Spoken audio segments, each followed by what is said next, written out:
Stream starten Button woanders hin tut. Jetzt trinken wir erst einmal. Kruzifix, ich hab meinen Klosterfrau Melissengeist schon ausgeholt.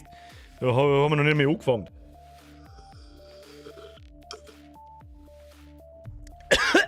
So, jetzt hätte ich fast hergespült. Stream starten Button woanders. So, das sagt aber mir, YouTube ist jetzt auch da. Hab ich! Ich bin's, der Birger, zauberhaft der Micker, 20 Uhr! Ja, wie Sie sehen, sehen Sie nichts. Lützep! Hab ich den Birger, es fucking gemütlichen Stream Subnautica Irlbacher Bier. Du saufst wirklich jede Woche eine halbe, glaube ich. Oder du möchtest indirekt für ein anderes Bier Werbung machen. Das ist mir wurscht. Birger ist genauso rar wie sein Kappe. Das habe ich nicht ohne Grund auf, Kinder. Seid ihr eigentlich am Montag schon aufsitzen sollen? Ich weiß das, es hat einen Grund, zu dem kommen wir gleich, ich erzähle das gleich. Opa, Schluss! Schnell gescheit, dann findest du es, du Lulu. Es ist mir schon klar, dass ich es finde, aber heute nicht innerhalb von 5 Minuten. Gehen wir gleich dazu. Opa, warum einen Zehner? Was bist du? Lulu XD. Lulu XD! Hashtag Lulu XD! Ab mit den Chat, wenn er mitmacht, der kriegt dann aufs Maul. Schlägt meine Faust. So, jetzt grüßen wir erstmal Leute. Dankeschön. Ist ja gut! Überleben. Wäre es möglich, die Streams mindestens 5 Minuten eher zu starten, damit wir durch die Werbung nicht den Anfang verpassen? Grüße aus NRW. Berechtigt, Herr Überleber, merci für den 5, Opa, merci für den 10. Also berechtigte Frage. Kommt vorm Livestream eigentlich Werbung? Also im VOD danach, ja. Die bearbeite ich nicht mehr, da scheißt YouTube, da gebe ich euch gleich noch einen Pro-Tipp, wenn vielleicht nur Leute da sind, dann müsst ihr eigentlich mehr How-to-YouTube machen, habe ich nämlich auch nicht gewusst. Das scheißt YouTube mit Werbung voll, also da ist der 2-Stunden-Zeitstrahl und alle 3 bis 5 Minuten Werbepause, es ist, was soll ich machen, Alter? Wenn ich es auslöscht, schaltet YouTube einfach trotzdem Werbung, bloß ich krieg nichts, das mag ich auch nicht, sag ich dir, was ist.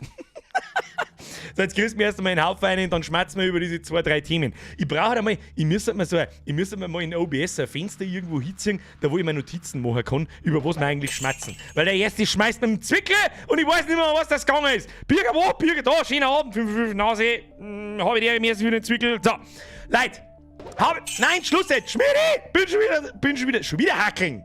Schmidi, das ist ekelhaft. Das ist ekelhaft, Schmidi. Merci dir. Pelo!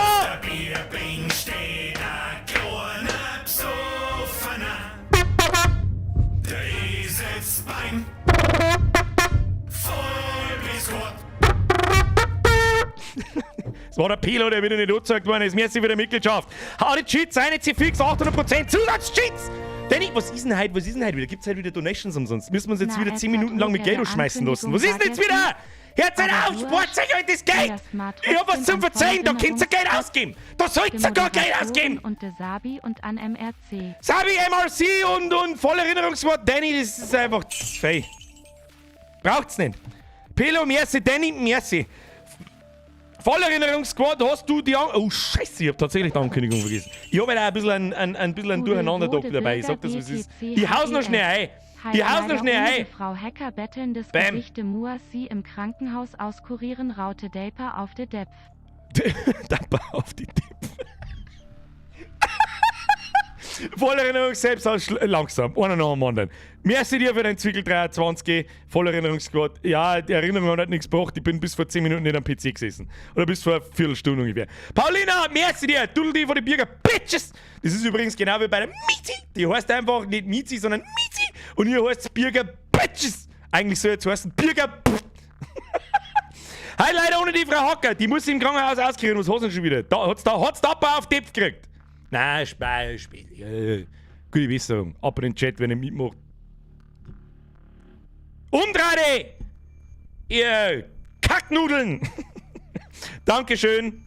So, lass den Mann doch erzählen. Manu 2000, du hast absolut recht. So, Thema fucking Nummer 1. Was war das gleich wieder? Jetzt habe ich wieder am Tisch gehabt und macht mein Monitor, verabschiedet sich dann neu. Also jetzt bei sowas. Wo ist Link? Phase 1. Link. Kopieren wir das aus. Wieso kann ich das denn nicht auskopieren? Wieso kann ich das dann nicht auskopieren? Ist mir wurscht, jetzt ich nehme direkt. Sind du nicht mit der Antis-Hälfte nicht. Also, Phase 1 hat einen Grund. Warum ich das Cup wieder aufhab. Auch an alle, an den Nachschau-Squad. Press F for Respect. Ab in die Kommentare, was auch immer. Schreibt, weiß ich nicht. Schreibt eine Düdelei. Wenn man das schreibt, weiß ich nicht. Suchst einfach, suchst im Internet. Ich habe das hier auf, das hat einen Grund. Ich habe es am Montag schon angekündigt, die Caps sind da, es ist alles vorbereitet. Am Wochenende ist es soweit. Vielleicht sage ich am Schluss, wahrscheinlich kann ich mein Maul leben. Nein, Schluss jetzt, Robin! Schluss jetzt! Nein, da steht kein Absaufen! Nein, da ist er nicht! Heindl Sepp, merci für die Mitgliedschaft, Bussi aufs Nussi. Schluss aus jetzt! Link. Ich poste den jetzt einmal. Achtung.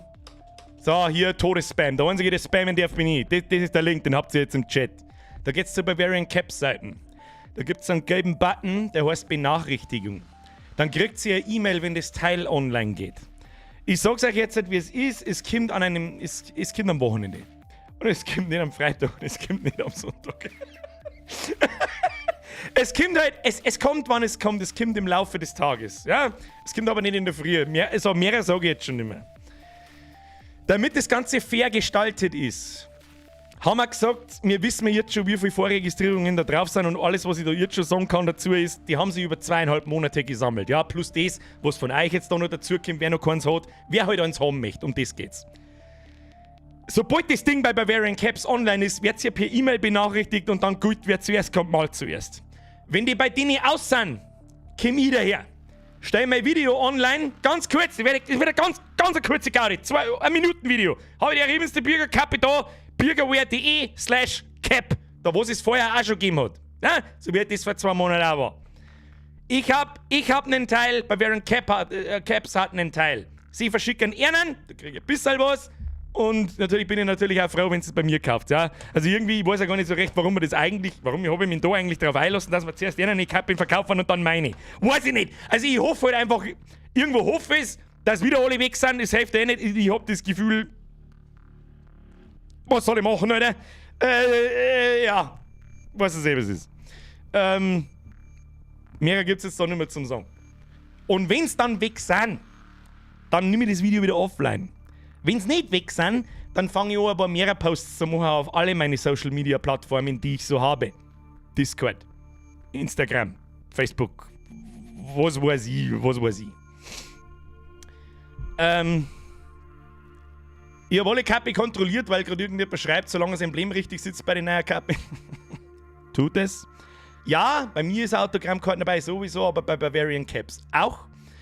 Ja, mehrere gibt's nicht zum Song.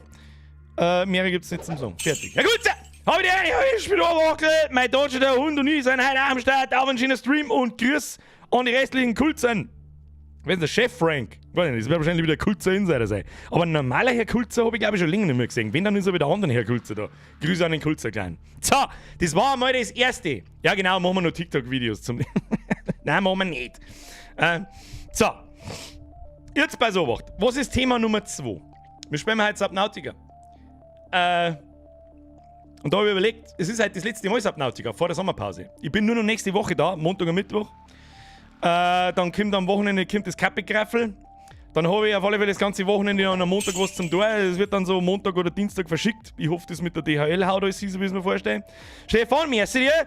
Samstag ab 6 Uhr früh im 5-Sekunden-Takt F5 bei Bavarian Caps. Ich kann euch versichern, um 6 in der Früh kommen sie nicht. Ja, also ihr braucht vor Mittag nicht aufstehen. Okay? So.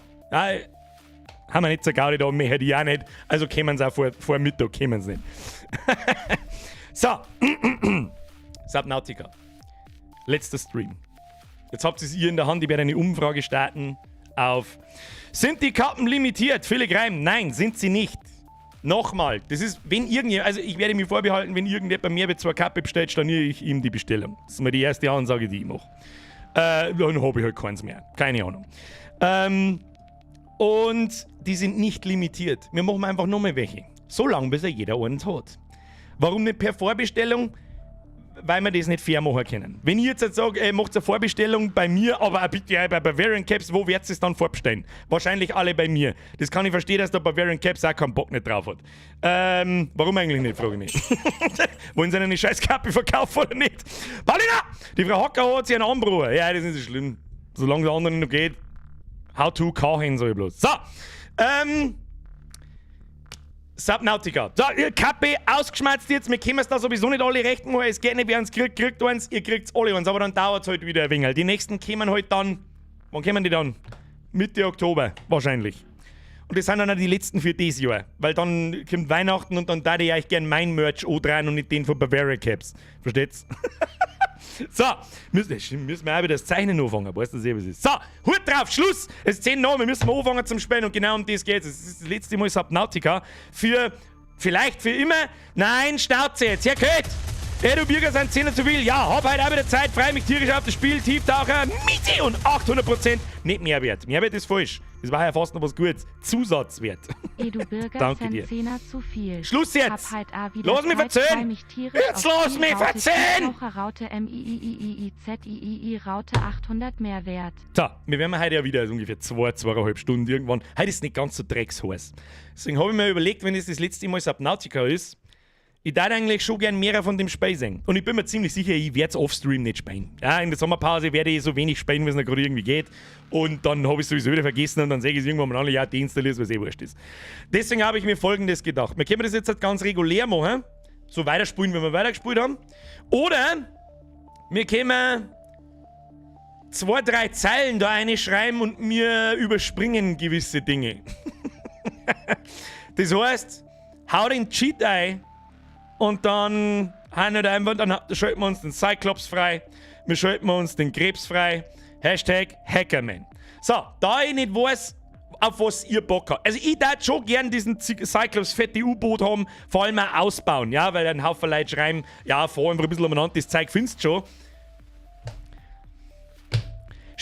Überspringen, du sollst das Spiel erleben. Ja, das werden wir aber nicht mehr erleben. Ich sag das, das werden wir im Stream nicht mehr erleben und offstream, wo kenne ich mich, werde ich mich einfach nicht überwinden. Darum werde ich nun eine Umfrage starten. Auf YouTube, nur auf YouTube. Ja, was Twitch tut, gehst du dann auf YouTube, so schweiß es nicht.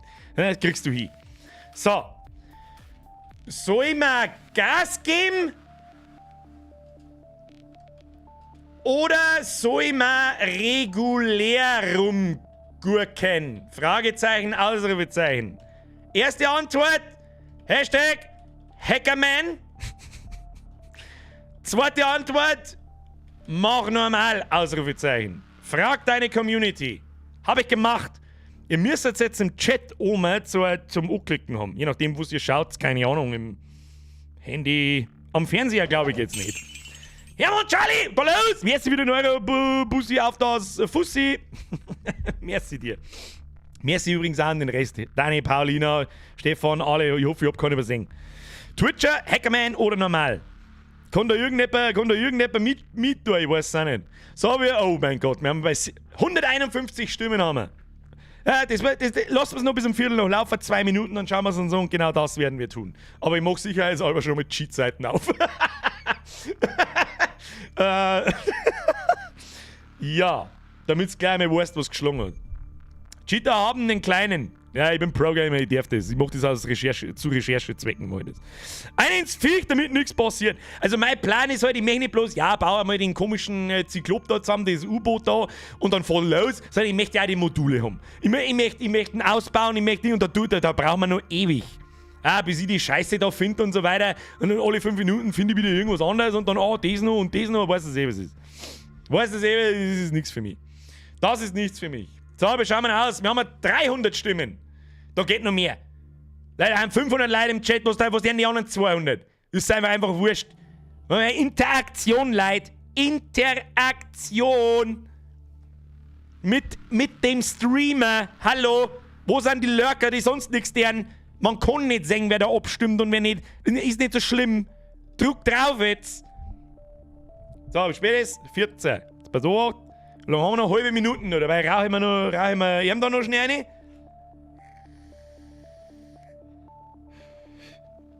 So. Außerdem sage ich auf Twitch auch bloß #Hackerman stehen. Also nur damit der letzte Dorfdepp versteht, Hackerman bedeutet, wir cheaten uns da jetzt ein paar Sachen her und dann fahren wir in die tiefsten Tiefen. So weit wie geht. So. Let's go, Hackerbürger! Naja, ich seh's schon. 355 Stimmen, ja, kriegen wir jetzt das Viertel nach. Ich sag's euch jetzt nicht, wie es ist. Das Ergebnis ist relativ eindeutig. 78% sind für einen Hackerman. Das heißt, wir cheaten uns jetzt die Scheiße her und schauen wir uns das Spiel an. Und weißt du, warum ich das genau da möchte? Ich möchte so ein großes Viech sehen. Und dann sehe ich, sucht man jetzt. So, Subnautica, starten. Los geht's. Da ist er. Wie schnell geht das Spiel? Oh, das geht schnell auf schon. So. Nice one. Ja, dann würde ich sagen, der haben wir gar nicht lange umeinander. Ich habe heute übrigens einmal kurz gespielt, weil ich mir eingebaut habe, ich erfahre ja gesagt, ich erfahre mir das Essen und das Trinken und so weiter. Und dann habe ich ganz furchtbar schnell abgebogen und habe gesagt, ja, nö. Und dann bin ich irgendwann auf diese Cheats gekommen. Sag ich euch, was ist. Ist mir wurscht. Weißt du, in der Zeit habe jetzt da 408 Stunden lang. Weißt du, das ist ja nicht so. Weißt du, cheaten, wenn man sonst nichts kann, das ist ja schlimm. Aber egal in was für einem Shooter, One-on-One, ich fick euch so her, dass du nicht mehr weißt, wie du heißt. Bin bloß steil. So, da sind wir! Was habe ich gebaut? Ein bisschen was. Ich habe eigentlich nicht recht viel getan. Was habe ich getan? Da habe ich einen Spind gebaut, da habe ich Bing gebaut, das war's. So, da hättest beim Cyclops Such gesehen. Opa, was ist denn das wieder für ein Satz? Sag, das hättest beim Cyclops Such gesehen. Ey, jetzt weiß ich, was du meinst. Egal, der Cyclops ist raus. Jetzt müssen wir erst einmal schauen, wie der Cheat überhaupt funktioniert. Pass auf, machen wir zu. Also jetzt pass auf, einfach Konsole aufmachen, bestimmten Begriff einschauen und fertig. Felix! Hack eine ins Viech! Merci für den Zwickel. Gut, dass du mich daran erinnerst, Alerts sind jetzt aus. So gauft's aus. Nichts mehr mit Alerts. Da grunzt schon wieder irgendwas. Jetzt mal so, was brauchen wir eigentlich? Erst einmal, wir schalten uns alle Baupläne frei. Das habe ich schon gesehen, dass das gibt. Es gibt Fast Build, Spawn, Loot, Unlock All. Da drückst du. Das ist so geil billig gemacht einfach. Nein, das ist es nicht. Nein, warte, stopp. F3, Disable Konsole. Wieso geht jetzt da Konsole nicht mehr auf? Ich weiß nicht. Drück mal F8, was passiert denn auf F8? Antworten auf Rückmeldungen, nein, das ist nichts. Nein, das ist auch nichts, tu das weg. F8 kriege ich einen Mauszeiger, Disable Konsole, Enable Konsole. Und dann muss man doch einfach auf Enter drücken und dann geht so, oder nicht? Hab ich das falsch gelesen? Jetzt halt. Links unten haben wir so eine kleine Konsole und da drücken wir jetzt ein Unlock All. Achtung, ich bin gespannt, was passiert. Hat das jetzt schon funktioniert, oder was?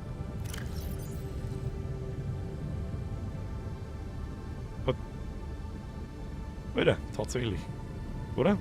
Ja, das sehe ich, haben wir noch nicht gefunden. Was haben wir da? Oh, Transfusor. Was ist immer der Transfusor? Da, der Lichtstab. Was ist der Lichtstab? Das ist der Lichtschwert. Bitte sag mir, das ist das Stasi-Gewehr. Oder? Besser wird's nicht mehr. So, was haben wir jetzt da? Seemotte, Krebs. Ich will den Krebs. Und da fängt schon an. Plastahl, Aerogel, emailliertes Glas, Diamantenblei, gut haben wir. Das dauert ewig dauern, Kinder. Wir bauen uns jetzt das drum zusammen. So schaut's aus. 5 Nase, Cheater BFG hier und Stray Miezi im Tauern. Da die feiern. Ein BFG auf der Miezi von Stray? Warum nicht? Kennt nur wer Mogelpower von früher? Mr. Mitch, aber selbstverständlich. Tauchflasche mit ultra hoher Kapazität, ich glaube, die haben wir schon gehabt. Da, ja genau, das Krebstiefenmodul, die ganzen Module sind freigeschaltet. Seemotten-Torpedosysteme, Wurfhakenarm, was ist denn das Geld? Krebsbohrerarm, Krebstorpedoarm, Wirbeltorpedo, der ganze Kack. Das, wenn wir jetzt gesucht hätten, hätten wir ewig gebraucht. Zyklop-Feuerlöschanlage. Kristalliner Schwefel. Wo soll man das herkriegen alles? Ich meine, wahrscheinlich können wir ihn nicht bauen, weil wir die ganzen Materialien nicht haben. Jetzt passen wir Obacht. Was gibt's da Neues? Taucht da, das haben wir aber alles schon gehabt. Und haben wir noch Neues, Scheinwerfer haben wir auch alles gehabt schon. Leute, ist gut jetzt. Opa! Schwimmen auf alle Fälle knapp rechts von der Aurora zu. Habe dritt, Mist zu spät. Wager, merci wieder Mitgliedschaft. Bussi aufs Nussi. Leute, Schluss jetzt mit der Donaterei. Wir bauen uns jetzt einen Zyklopen. Ich will den Zyklop. Lass dir doch lieber gleich einen ganzen Krebs spawnen. Geht das? Was ist der Befehl für einen Krebs spawnen? Spawn mir den Krebs. Ich kenne bloß Spawn Loot, No Cost. Alle Gegenstände können kostenlos produziert werden. Sollen wir es komplett übertreiben? Ich möchte es halt auch komplett übertreiben, ja? Ich möchte mir jetzt in den voll ausgebauten Zyklopen mit dem Krebs und mit was weiß ich was soll sein sitzen und losfahren. Da machen wir No Cost. Los geht's. Hashtag No Cost. Völlige Eskalation. So, sagen wir. Game Mode now, Survival, No Cost, Cheat is now true. Okay, das ist gut. Fast Grow, Fast Build. Gib mir Fast Build auch noch, dann geht alles schneller. Ja, nehmen. Bob the Builder. Aktiviert Fast Build, Unlock All und No Cost und gibt euch zusätzlich einen Satz Tools. Ja, das hauen wir auch noch ein, weil es wurscht ist. Schau, was wir gekriegt haben. Was haben wir gekriegt? Ach, den ganzen Scheiß, den haben wir schon 50 Mal. Ich hab mir da, Crap ist da drin, was ist da drin? Klar, Bleichenkack, das kommt weg, das kommt weg. Das kommt weg. Der Klubscher kommt weg. Was machst du mit dem Schund? So, schaut gut aus. Was haben wir da wieder? Marco Huber, Rettungskapsel 17, pinke Höhle, Bodenmagnetit.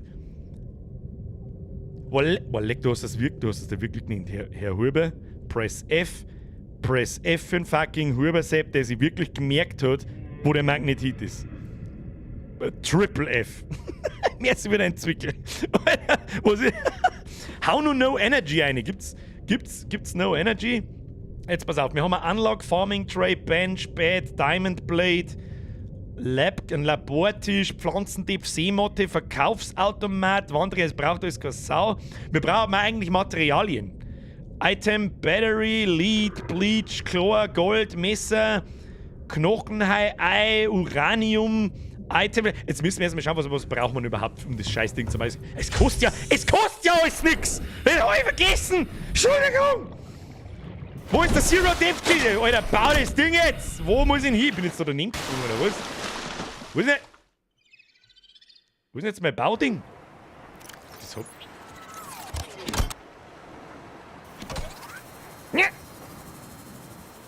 Das kostet ja jetzt nichts. Jetzt können wir es einfach herbauen. So, bau her jetzt! Bau das drum! Wo bauen wir es überhaupt hin? So, Neptun-Rettungsrakete. Ja, dann haben wir es spät durchgespielt, oder? Neptun-Startplattform. Bitte deine Start... Kann ich nicht gebaut werden, muss im tiefen... Okay. Dann... Oh, jetzt wird spannend. Kinder, jetzt wird spannend. Ich glaube, das müssen wir vielleicht auch... Warte mal. Vielleicht müssen wir... Wie kann man das... Nein, ich möchte es einbackeln, Einbackeln, ja genau. So. Wir schwimmen jetzt da mal in ein bisschen tieferes... Ein bisschen tieferes Wasser, was weiß ich, da oben meinetwegen. So. Zumindest, ich meine, die Pflanzen werden dem Zyklopen ja nichts tun. Dann, ja, dann stellen wir das da auf. Startet der ja. So, benutzen. Und jetzt schauen wir einfach mal. So, Zyklop! Kann ich nicht bauen und ziehen. Müssen wir noch tiefer gehen. Mobile Fahrtstelle. Nein, nicht nutzen! Ich bin logisch! Jetzt wird's dann gleich wieder fit. Nein! Komm, jetzt backelt halt bitte das Ding ein. Okay. So, wie tief müssen wir da gehen? Ich weiß doch auch nicht. Da ist doch voll tief. Noch tiefer. Ja, wie tief muss denn das sein? Das ist ein Wahnsinn. Mach die Tageszeit auf Tag. Guck mal, das probieren wir jetzt einmal mal mit Day. Tatsächlich, du drückst einfach Day und dann ist Tageszeit. Alles klar, passt, nehme ich. So, da, wenn der Zyklop nicht herpasst, dann weiß ich es halt auch nicht, Kinder. Bauen wir das drum jetzt da ein. Haben wir keine Zeit! Da, wenn das nicht gelangt, dann weiß ich es auch nicht. Das legt mich auch mal. Da, wenigstens weiß ich jetzt, dass man es von der Seite einbackeln muss. Bau mir jetzt den Zyklop mehr, weil nein, schwer! Ja! The Cyclops is designed to be operated by a 3-person crew. Only experienced helms people should attempt to pilot this vehicle solo. Oh, leck ist der fett!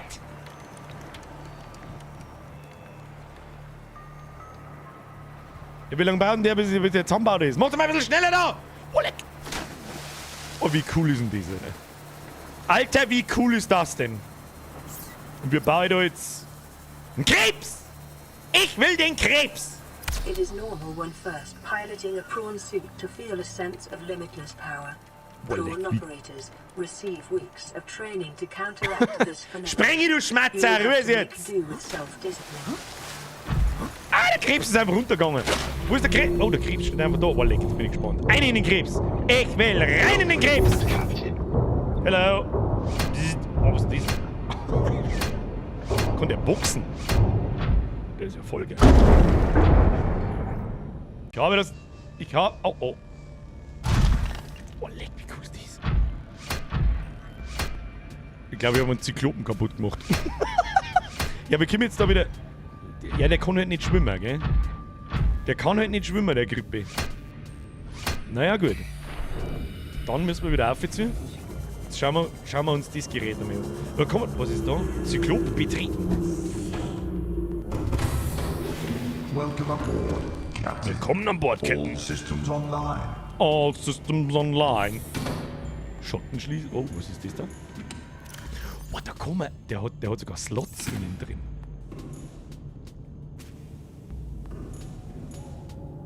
Okay. Okay.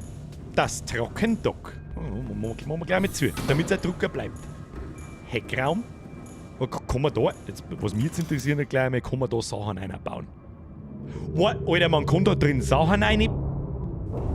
Ja, Bruder, besser wird's nicht mehr. Beste Entscheidung! Das hat ewig dauern! Leiter benutzen. Alter, was soll ich denn da herin? Was haben wir da? Okay, Energiezellen, ja, verstehe schon. Aber wir haben ja haben wir mit No Energy? Jetzt haben wir auf alle Fälle No Energy. Wir übertreiben es komplett. Täuschkörper-Ladeschacht öffnen. Was für Täuschkörper, Alter? Was haben wir denn da alles? Feuerlöscher? Okay. Hängen wir wieder hin. Was haben wir da?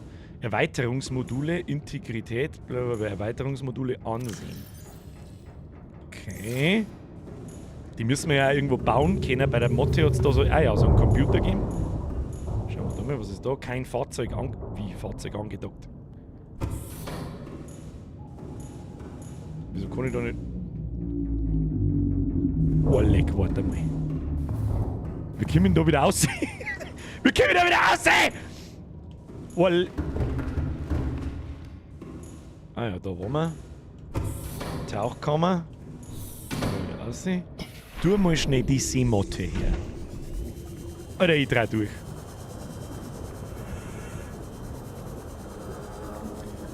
Kann man da... Jetzt pass mir auf. Gib mir mal die Seemotte. Gib mir mal die Seemotte. So.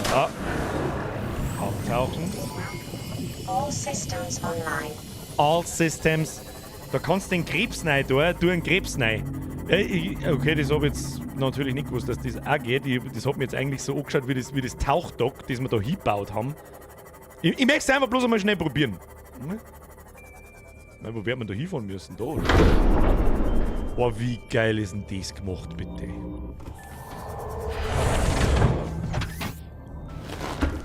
Boah, wie geil ist denn das gemacht, bitte? Sag.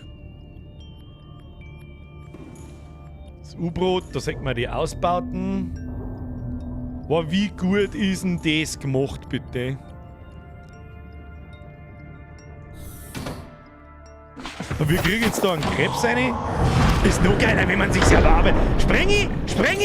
Schnauze! All systems online. Vielleicht habe ich es mal offstream schon mehr erarbeitet, bloß ihr wisst es nicht. Who knows? Wir kriegen jetzt meinen Krebs da rein.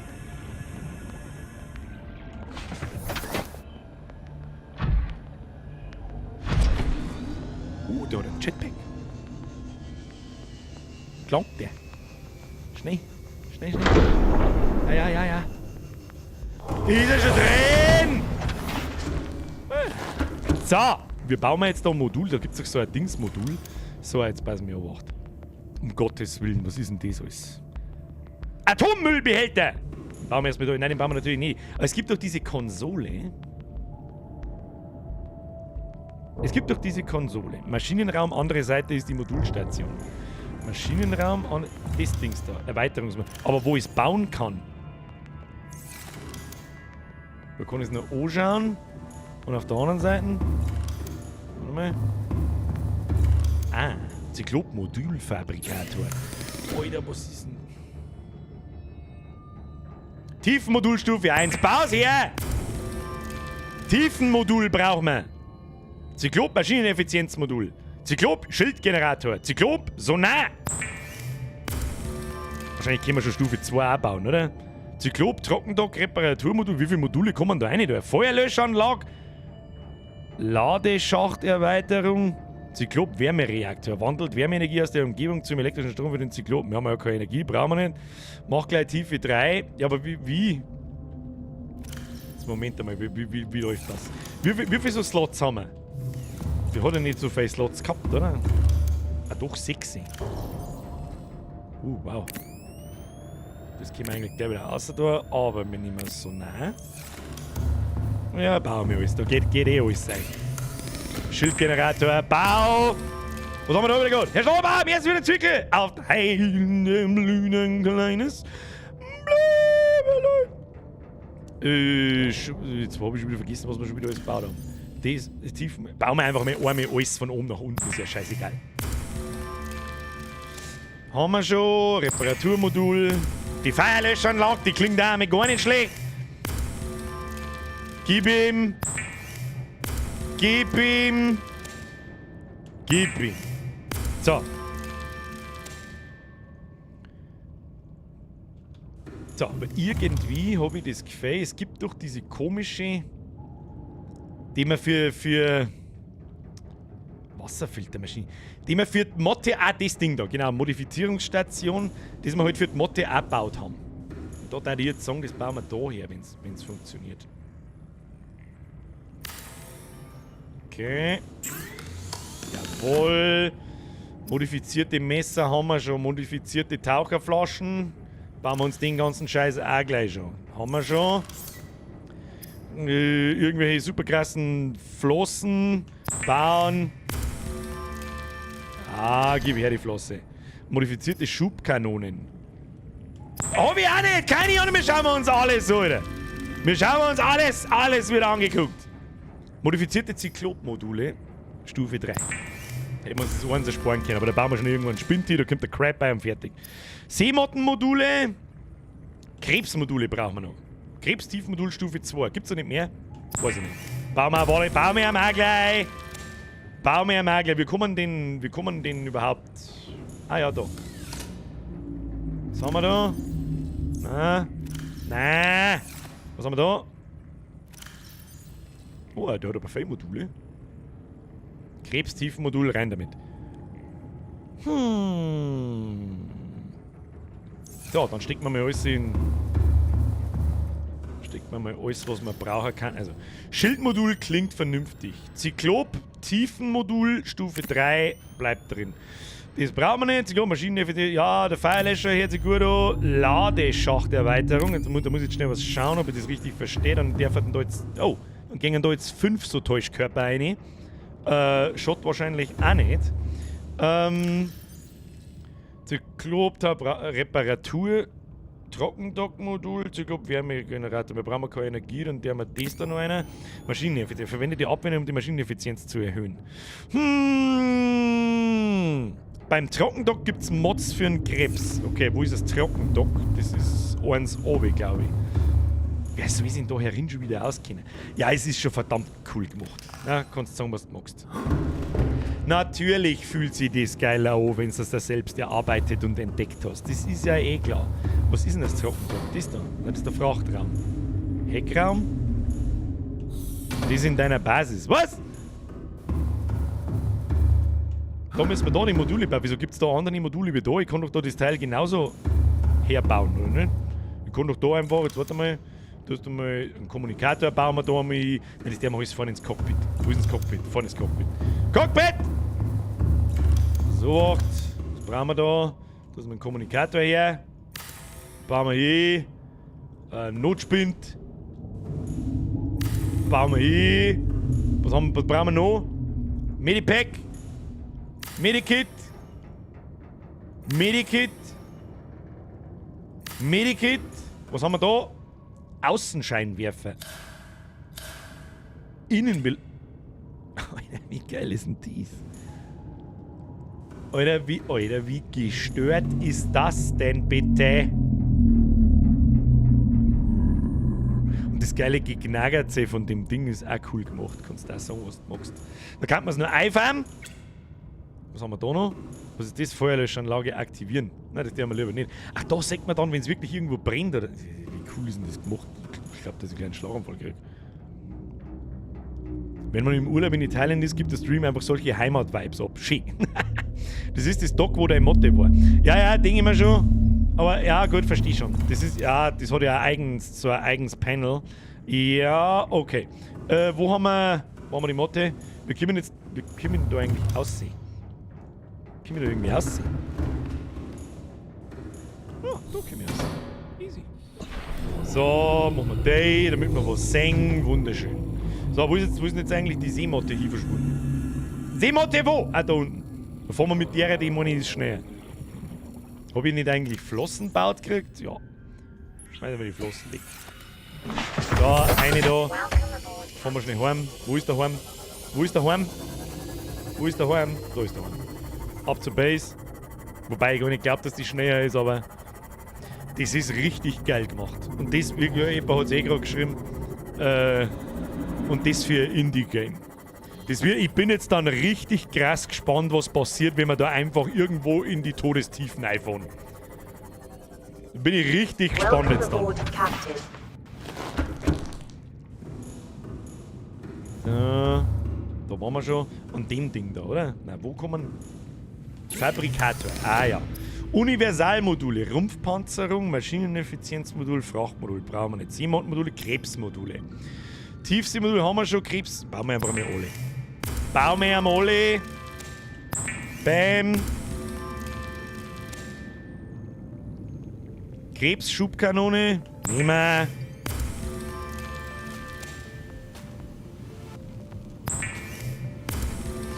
Der Sepp Aschbär schreibt, schauen dem Seppi echt 240 Leute zu. Du, wenn du noch YouTube dazu nimmst, dann haben es sogar 860. Und es sind verhältnismäßig wenig. Wenn man den Durchschnitt so betrachtet. So, habe ich jetzt den Wurfhakenarm gemacht oder nicht? Ja, habe ich. Oh, leck, der hat sogar Epic-Dings. So, Kinder, eine bauen jetzt da. Krebs-Torpedoarm. Geil! Können wir gleich bauen, baust noch eine Handvoll Torpedos, baust der Mann noch. Was haben wir da? Ein Wirbeltorpedo?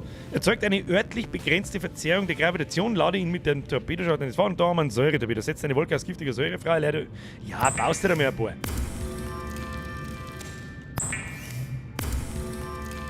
2. Sieg, da baust du mal ein Stück der Zähne, damit nichts passiert. Haust der meine. Und von dem anderen auch noch. Währenddessen grüßen wir mich mal eins.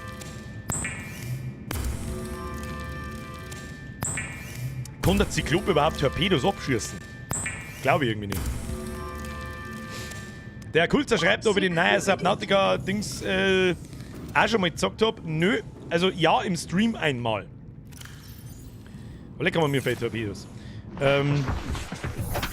Da, oben mit, umdrehen.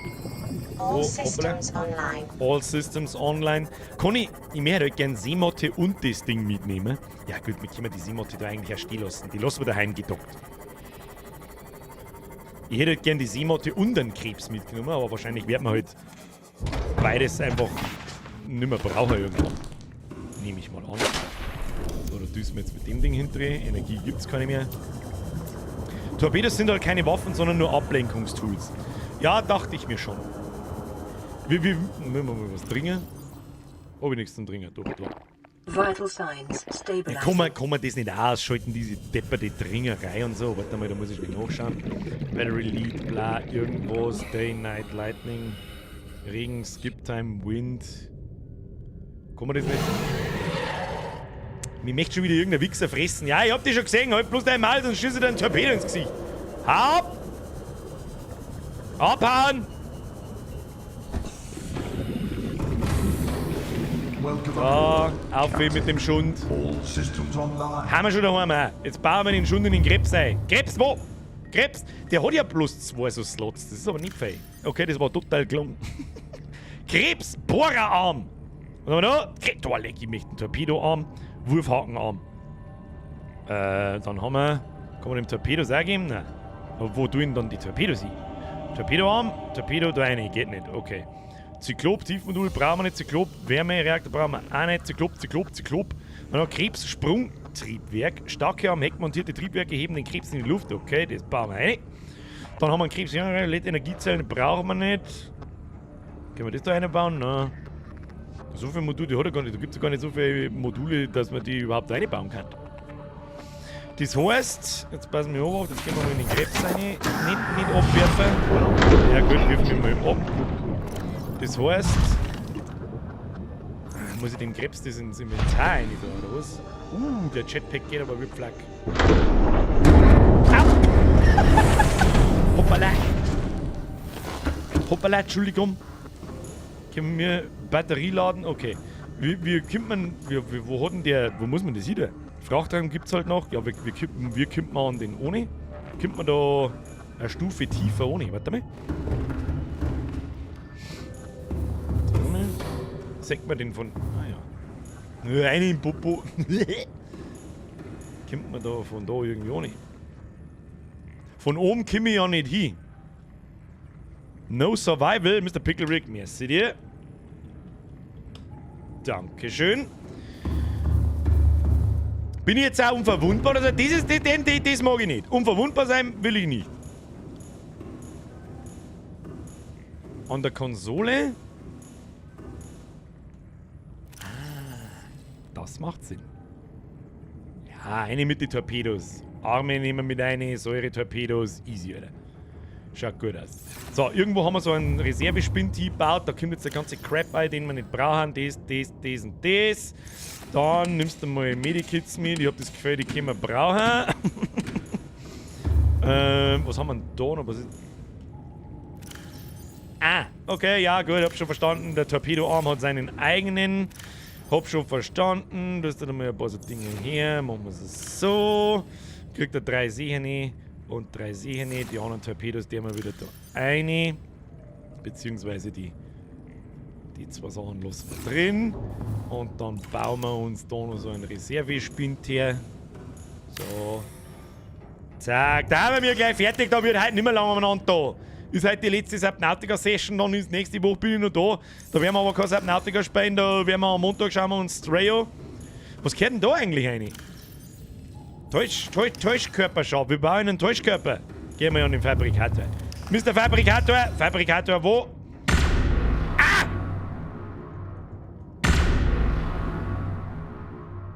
Okay. Das Ding brauche ich. Nein, das brauche ich nicht, das Ding brauche ich. Fabrikator, bitte an die Wand setzen. Dankeschön. Machen wir jetzt so, wie tut man Waffen weg? Ah, ja. Schauen wir mal, was man so bauen kann. Okay, jetzt können wir finally die Raubtier-Täuschkörper. Werden gleich einmal gebaut. Everybody say EO! EO! Was ist denn, wie kommst du jetzt auf EO?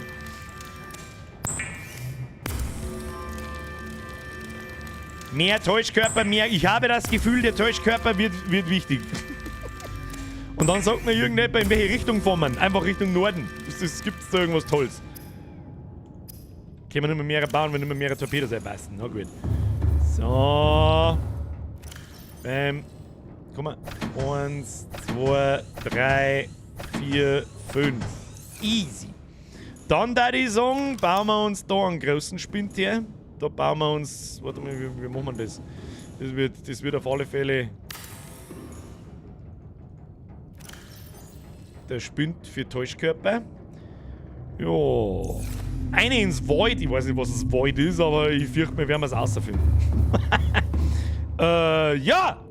Gibt's sonst noch irgendwas zu tun? Ich weiß es auch nicht. Kann man sie irgendwie, weiß ich nicht, kann man noch weiter ausbauen? Irgendwas, was ich übersehen habe. Was ist das da? Nö.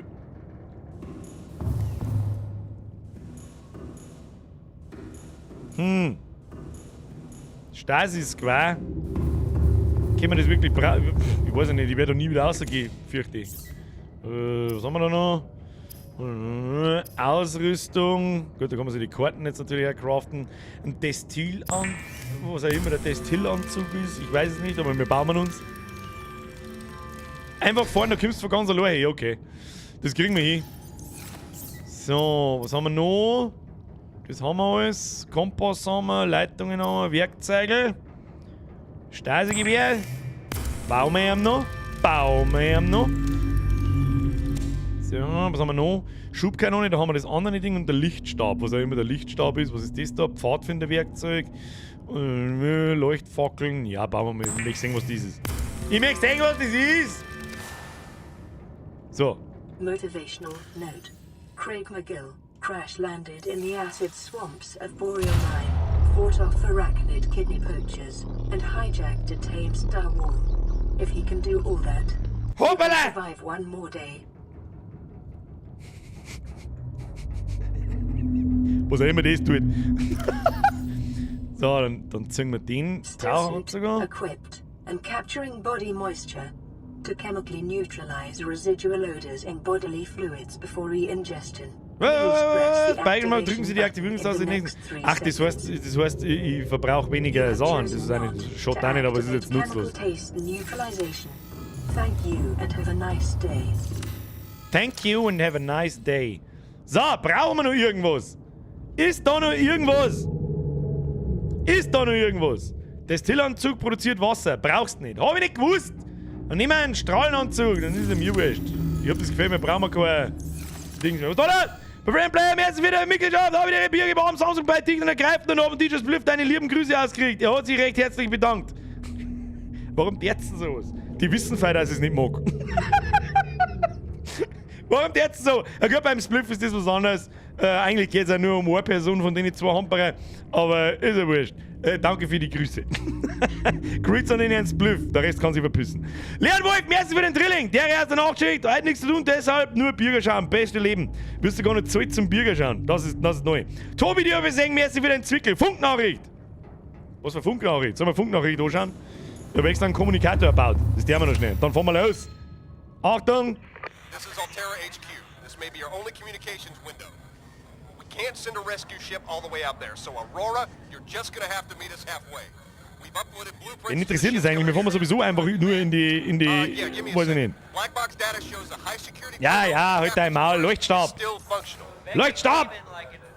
Alright, tell Becky I'll just take Den habe ich mir spektakulärer vorgestellt. Yeah, she'll Ich know what I hab mean. eigentlich The gehofft, code dieses should be- Laserschwert. Sagen tut mir gar Just nichts. tell her the regular, dude. Okay. The If I code- say Naja, regular, gut. she's like, what's the regular? Mr. Zyro, moin moin. Code should be Mr. Dreadox, 2679. was ist denn jetzt wieder kaputt? Warum ringen Sie heute schon wieder 20er? Was ist mit euch? Jeez. Okay. Nein, ich weiß nicht, warum ich donate. Ich finde es aber lustig, die Reaction zum Singen, wenn Leute sich freien wegen Donos. Wir schauen deinen Stream, by the way, gerade auf der Rettungswache nähe Minga. Ein Minga ist nicht schon, wer in Minga wohnt, der kann es leisten, Alter. Grüß an die Rettungswache. Dreadox, Pussy aufs Nussi, merci dir. So, Leute. Wie schauen wir aus? Fahren wir da vor, oder was? Ich würde sagen, grob in die Richtung. Jetzt muss ich erst mal schauen, wie das Teil überhaupt funktioniert. Tauchboot. Der Tauchboot können wir das nicht lassen. Das müssen wir schon umbenennen. Klick zum Bearbeiten. Rote Rakete. Bitch. Oh, das passt nicht mehr hin. Schade. Gut. Rumpf. Mama. Wieso kann ich das nicht farbig machen? Wie ist denn das gleich wieder gegangen? Ah. Rot. Streifen. Rot. Streifen. Einen machen wir weiß. Name. Weiß. Fertig. So, wunderschön. Schauen wir uns einmal schauen wir uns von außen an, wie es ausschaut. Machst du mal die.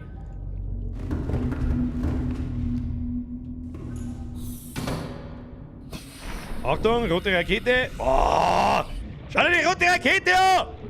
Das ist die fetteste rote Rakete, die ich jemals gesehen habe. Hashtag rote Rakete ab in den Chat, wenn ihr mitmacht, schlägt meine rote Rakete.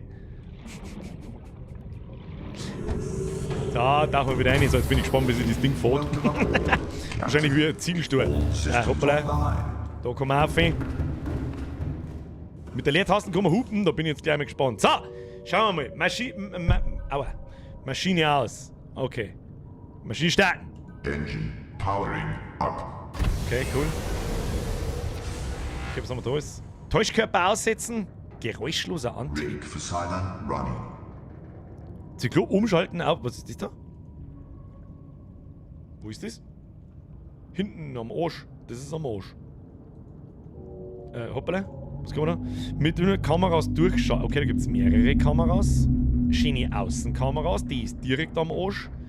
Und die ist. Hat man zwei Kameras, oder wie? Schäbert denn da schon wieder so? Okay, passt. Was haben wir da? Sonar aktivieren. Schaut mal mit. Leute, jetzt gibt's ja mal Ruhe. Ich muss das U-Brot erkunden. Spawn, ich merke dir, wenn du in den Krebs eine Uhr neu baust, ist der Urzeitkrebs aus dem Y. Oh Gott.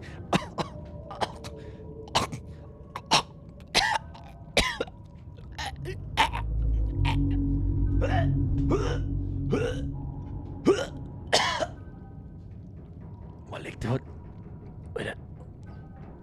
Alter. Spawny. Hand hoch, wer Yps-Heftel gehabt hat. Jetzt habe ich den Greenscreen kaputt gemacht. Sonar aktivieren. Achtung, ich möchte sehen, was Sonar kann.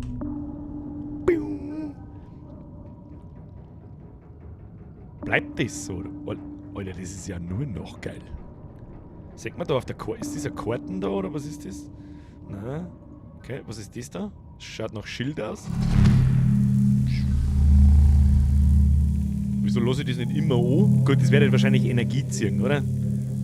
Ich nehme an, das zieht Energie. Was haben wir da unten? Ach, das ist mein Geräuschpegel. Warte mal, ich mach das Geräusche. Nö.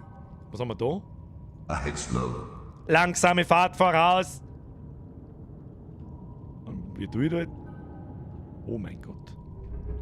Wie taucht man auf? Wie taucht man oben? Ah ja. Brudi! Kann losgehen, Alter! Du hast ja eh noch Energy. Ja, das passt eh, lassen wir es einfach an. Und wir fahren jetzt einfach, was ist das für eine Richtung? Ich hab keine blassen durch. Und wir kommen 1700 Meter. Es geht wirklich 1700 Meter irgendwo oben. Ist das ernst? Alles klar, so Kinder! Der Dreadox schreibt, sonst bist du hin. Was hast du jetzt da davor geschrieben? Ich weiß gar nicht, wo müssen wir denn überhaupt hin? Kann man sich da auf der Stelle dran? Das war mir nicht schlecht, ich hab keine Ahnung. Schild und so nah, nur wenn du angegriffen wirst von der fetten Missgeburt. Ah ja, versteh schon. Okay, Schild, machen wir aus. Okay. Schluss, Ohrkatzel. Habe dritt, hast schon einen Dingelhopper gefunden? Nein, hab ich nicht. Opa, direkt rechts von der Aurora musst du fahren. Ich weiß nicht, wo der Aurora ist, ist mir jetzt wurscht. Ich hab das Gefühl, was wir da finden wir woanders da. Stell Vollgas ein. Stell Vollgas ein. Ahead flanked. Emergency. Gib ihm Vollgas. Was passiert, wenn wir den Dicken da rammen? Excessive Was passiert, wenn wir den Dicken da rammen? Tu mir obi. Obi möchte. Alter, wir haben so riesig. Ich weiß gar nicht, wie man da... Ja, da, wo es ein Berg angeht, da fahren wir hin. Kann ich irgendwie das Außenlicht einschalten? Also? Ah, nein, das will ich nicht. Außenlicht? Außenlicht. Wir haben doch irgend sowas wie ein Außenlicht gehabt. Hab ich sowas wie... Hab ich irgendwie...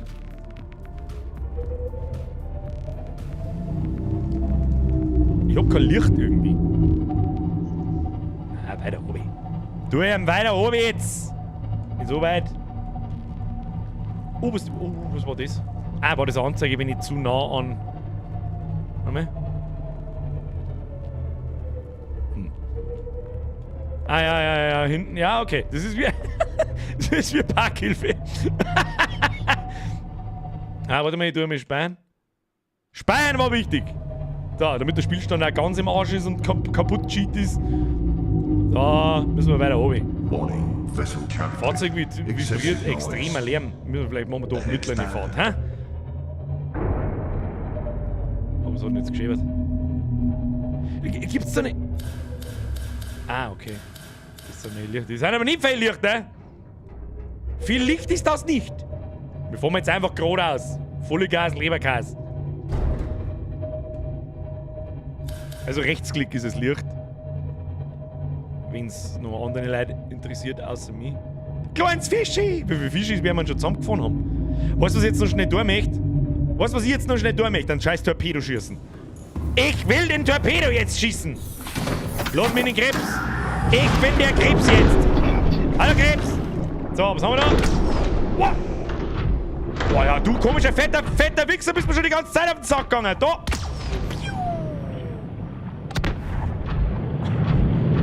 Wo hat's den jetzt hingeschwappt? Man kann recht fahren.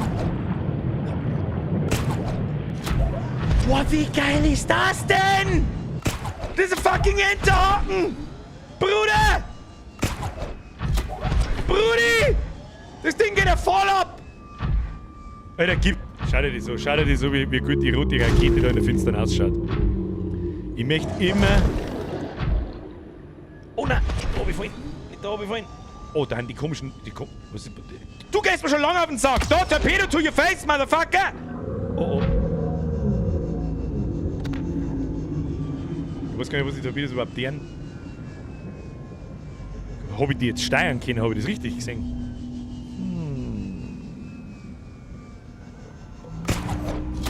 Oh, man kann sie sogar an dem Ding festhalten.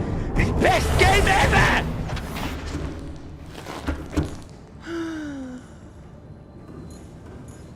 Da, ab in die Tiefe, Bitches. Ich kratze mich kurz am Sack. Was, da muss man mit dem U-Boot runter? Wo muss ich mit dem U-Boot runter? In das Loch da rein? Was da? Wie soll ich da reinkommen? Das U-Boot sauber zu kriegen. Innenlicht aus ist vielleicht gar keine so schlechte Idee. Ja. Das kann ich unterschreiben. Innenbeleuchtung aus. Sehr schön. So. Jetzt fahren wir zu. So weit wie es oben geht. Rennen, Motherfucker. Ja, ich seh schon, dass ich gleich aufgehe. Nerv mich nicht.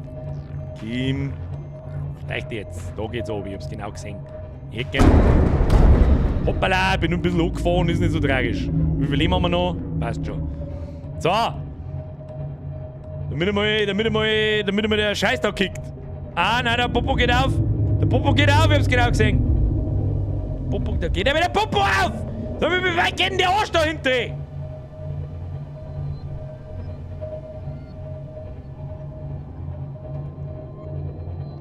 Gott, ich sehe überhaupt nichts. Außer den dicken über mich. Wie tief sind wir schon? 160. Also tief waren wir aber auch schon einmal. Jetzt tue ich mich runter. Jetzt tue ich einmal mal runter. Au, wo sind wir nicht so gefahren? Weiß ich nicht. 230 Meter. Haben wir schon unten. Haben wir schon unten. So, und jetzt einfach weiter. Irgendwann wird es schon mal wieder berghoch gehen. Oh ja, so nah haben wir auch noch. Erfasse mehrere Lebensformen in Leviathan-Größe in dieser Region. Was auch immer du vorhast, bist du sicher, dass du das auch wirklich wert bist. Oh! I have a very bad feeling about this. Was haben wir da jetzt dagegen? Weiß ich nicht. Geräuschloser Antrieb. Okay. Fahren wir mal langsam. Wo geht's voll oben?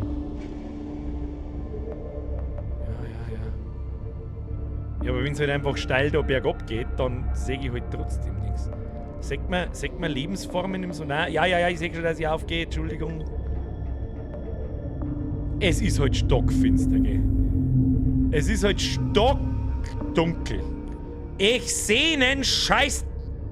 Oh mein Gott. Oh mein Gott. And there he goes. Oh mein Gott, da ist ein Riesen... Was tun wir da jetzt damit? Was tun wir jetzt mit dem?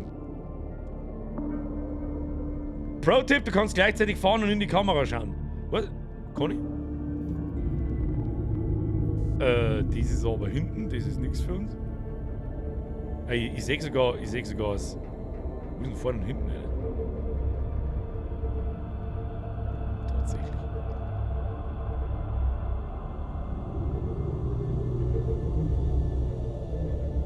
Ich bin mir gar nicht so sicher, ob ich das überhaupt sehen mag, was. Der frisst mich doch, oder? Einfach stehen bleiben. Einfach stehen bleiben. Was tun wir jetzt mit dem?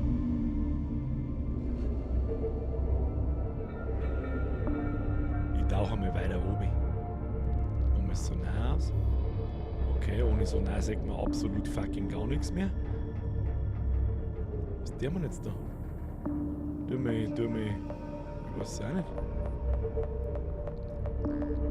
Mach dein geschissens Schuidlo. Warum denn? Der tut mir doch noch gar nichts. Ich hab's gesagt, ich soll es ausmachen. Weil ich sonst stirb, heißt's. Hat's geheißen vorher? Machen wir's halt wieder an. Was?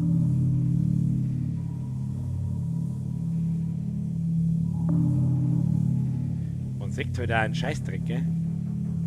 Ich darf jetzt mit Linkskameralicht an, aus. Das geht nicht so weit. Wie weit ist denn das Mistviech noch weg da? Fahren wir halt einmal weiter drauf zu und schauen wir, was passiert.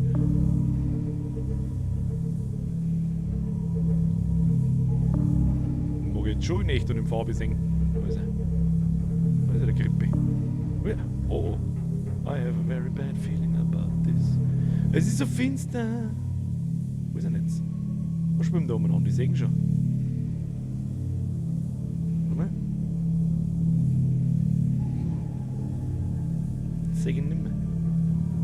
So, nein, wieder oben. Ich will nicht sehen, sehen nicht mehr. Oh, da schwimmt er vorbei. Ja, was der mir jetzt mit dem? Kann ich den irgendwie umbringen?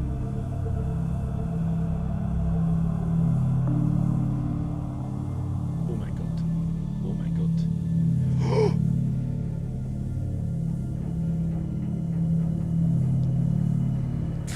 Wieso tut uns der nix? Ich bin ein bisschen verwirrt. Warum tut uns der nix?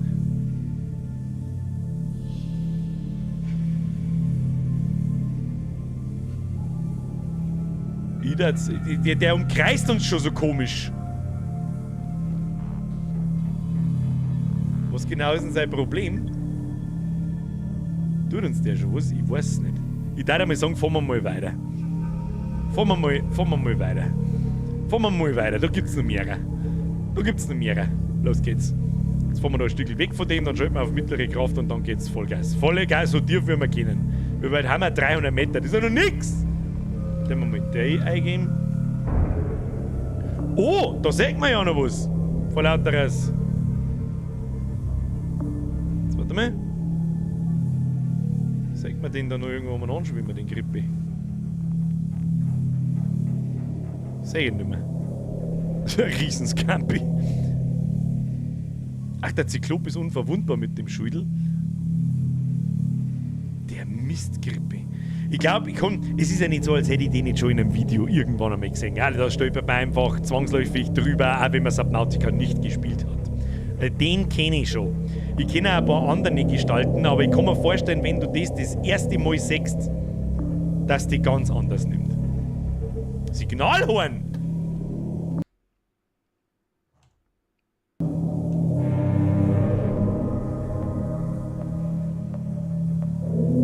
Scheint ihn nicht groß zu interessieren, das Signalhorn. Oh doch, jetzt ist er, glaube ich, grantig. Ist er jetzt grantig? Der hat einen Täuschkörper abwerfen. Deploying Decoy.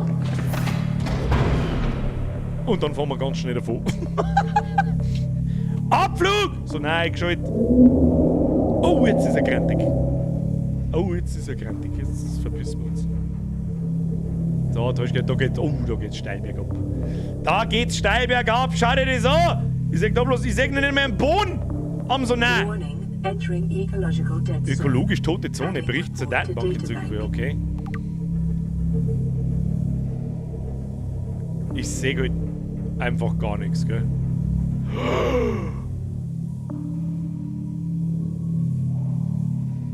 Boah,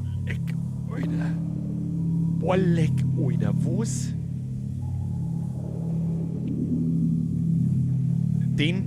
Den hab ich noch nicht gesehen. Ist der Base? Geht's da noch weiter, Hobby? Also die haben wahrscheinlich alle böse, aber...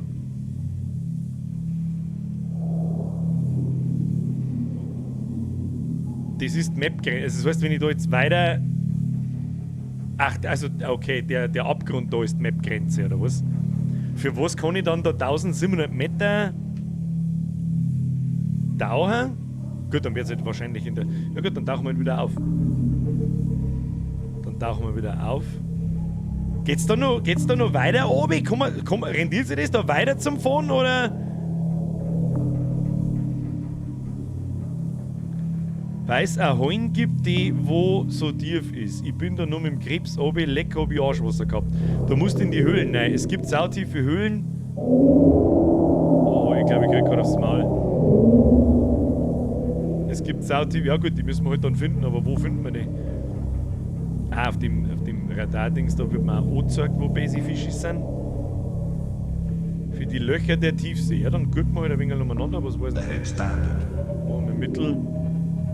Was ist denn das da?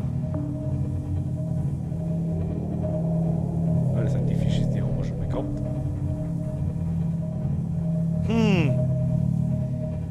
Ich denke, du musst Geräusche machen, damit die angreifen. Ja, das habe ich schon ein paar Mal gehört. Ist aber auch okay. Da müssen wir halt irgendwelche bestimmten Höhlen finden. Die aber halt irgendwie groß genug sind für diesen Zyklopendeppen da. Ich weiß auch nicht, wo. Ich meine, mit dem Sonar sollten wir uns eigentlich relativ leicht tun. Lass davon jemanden erklären, wo du hin musst. Ja, ich bin schon am Chat lesen, aber die Map ist ein Unterwasservulkan. Du tauchst im Spiel, bis die Lavazone unter der Map müsstest halt die Höhleneingänge finden. Gut, wo müssen wir hin? Wo müssen wir hin, bitteschön? Da schaut es nach Höhle aus. Ist dieser Cave? Sind eher kleine Leher? Mit was schwimmt man da rein? Mit dem Krebs dann oder was? Dann machen wir mal wieder die, damit wir ein bisschen was sehen. Du musst unter der Insel, wo der große Raum ist, durch, da kommst in Lost River und dann kommst in die Lavazone. Wow. Und jetzt soll ich schmecken, wo das ist. Leid! Nee, Aurora. Okay, mit dem kann ich doch was anfangen. Wo ist die Aurora? Tauchen wir mal ganz auf. Schwimmen wir dabei mal in die Richtung. Die Richtung kann einigermaßen passen. Drück mal F1, da sieht man deinen Post und dann kann man da sagen, wo du hin musst.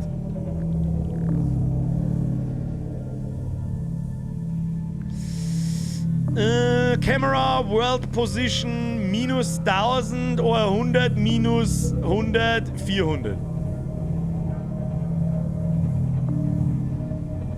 Ich mache jetzt mal mein Schädel wieder aus, das nervt mich nämlich zu Tode.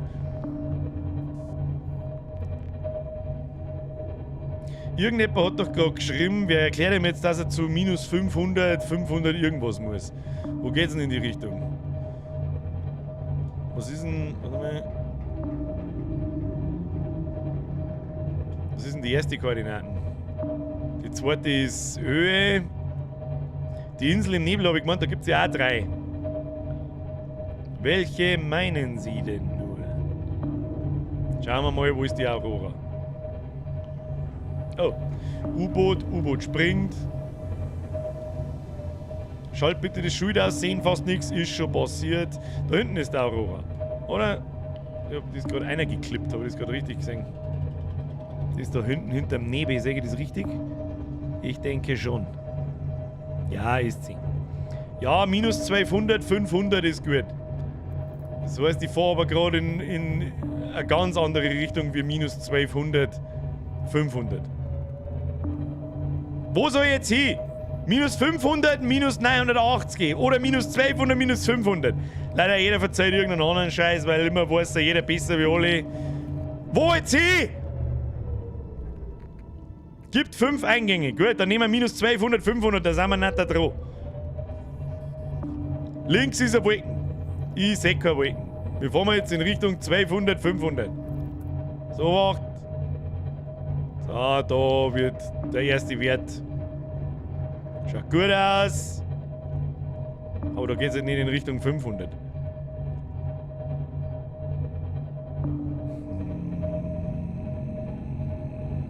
Hättest du mal den Map-Mode installiert? Ja, mittlerweile schon. So, in welche Richtung geht es denn da mehr? Jetzt Richtung 500, in Richtung 1200 kommen wir schon. Ja, da geht's Richtung. Passt schon. Wird schon, wird schon. So, jetzt wieder ein bisschen zurück aus. Weil das Koordinatensystem ist halt auch ein totaler Kasten, macht überhaupt keinen Sinn. Das macht halt überhaupt keinen Sinn nicht. Wo haben wir eigentlich?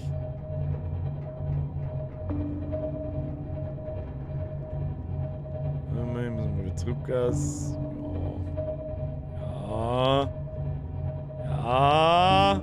1100, 500. Und gleich haben wir bei 1200, 500, müssen wir vielleicht noch mal ein bisschen rechts. Nein, müssen wir vielleicht links. Links. So. Laut eurem Schmerz muss jetzt da unter uns irgendwo. Wo ist minus 5? Ach, minus 500. Gott sei fix.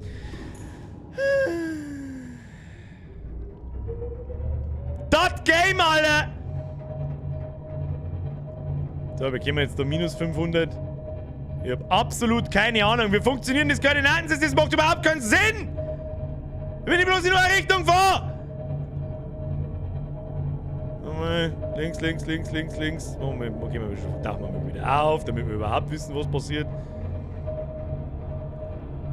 So, Vollgas in die Richtung. Vollgas in die Richtung, schaut gut aus, Kinder. Ja, auf, ab. Der kickt Tassolo, wie heißt Tassolo, Phobia und so weiter und so fort. Kickt auch ein wenig, wenn man die ganze Zeit so. Einmal unter Wasser, wieder nimmer unter Wasser, wieder unter Wasser, wieder nimmer unter Wasser. So, aber wir kommen schon in die richtige Richtung. Sind wir schon unterwegs. Was? Porten? Kann ich mit. Was? Stoppen wir, Alter, dreh dich um, schau auf der Rohre und links davor ist eine unnatürliche Wolken ganz weit hin. Ja, jetzt dreh ich nicht nochmal um, Alter. Ich fahr jetzt zu minus 1200, minus 500 und wenn da nichts ist, dann wirf ich gewisse Leute aus dem Chat. So schaut's aus. Schalt auf Vollgas, ich fahr noch Halbgas, das ist richtig. Emergency speed. Vollgas, Emergency Speed, damit der Leviathan von unten gleich dahersteppen kann. Ist schon recht. Ein bisschen rechts fahren. Dann müssen wir wieder auf minus 1200 kommen. Wird schon, tut ich nicht an. Engine overheat. Maschine überhitzt. Ahead standard. Ja, dann müssen wir wieder links gleich. Oh, ja, wird schon. Haben wir nicht mehr weit. Irgendwas fletscht da schon wieder unten. Ich hab's genau gehört. So, minus 250. Und da Wasser ist irgendeine komische Musik, das gefällt mir gar nicht. So, sind wir gleich da. Da haben wir nochmal Vollgas. Ahead flag. Brum, brum, brum, brum, Motherfucker! Brum, brum, brum, brum, brum, brum, brum, brum, brum. So, haben wir gleich bei minus 1200 und zwar Punkt genau, Kinder. Punkt fucking genau. Ahead standard. Da wenn jetzt nichts ist, dann gibt's einen Stress. So, abtauchen! So, na? Schild? No, sagt man eh nix. Dann machen wir noch mit der. Wenn man was sagt. Die Schäden der Pflanzen auf dem Meeresboden sind Hinweis darauf, dass dies der Wanderweg einer großen, sich auf dem Boden fortbewegenden Lebensform sein könnte. Kommen wir jetzt zur Riesenschneck. Wie schaut so ein Eingang aus? Ich bin jetzt, wo bin ich jetzt? Minus 1200, minus 5. Ja, da müsste, laut eurem Schmerz, müsste da irgendwo ein Eingang sein. Schild raus. Machen wir das Schild wieder aus. Wie machen wir das Ding da wieder zu? F, was war denn das? Wie machen wir das da wieder zu? Da? Eingang ist gleich Loch im Boden. Einfach F3. Nein, das war's nicht. F1. Ah, F1, herzlichen Dank. Ja, da schaut es halt so aus, als da jetzt oben geht, oder nicht?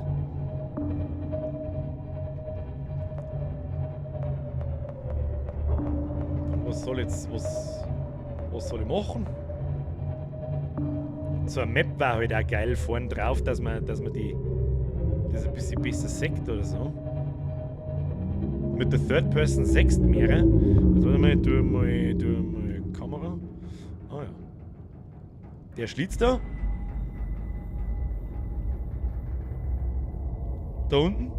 Fast so, als würde das Spiel erwarten, dass man die Welt erkundet. Ja, fahr halt oben. Also in den Schlitz da rein. Ist das euer Plan? Gut, dann fahren wir in den Schlitz da rein. Dann machen wir Third Person.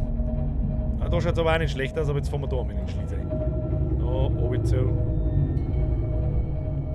Dann können wir aber auch vorn tiefer gehen und dann einfach drauf zufahren. Da wären wir uns wahrscheinlich leichter. Oder wir springen mit dem Krebs rein. Keine Ahnung. So, der Kommandoturm.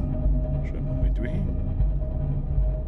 Oh ja. This ecological biome matches 7 of the 9 preconditions Ja. for stimulating terror and Ich sehe schon. humans. Ich sehe schon, der zeigt nicht oben. Ich sehe schon. Jetzt muss ich aber erst mal luchen. Können wir da schon oben? Ja.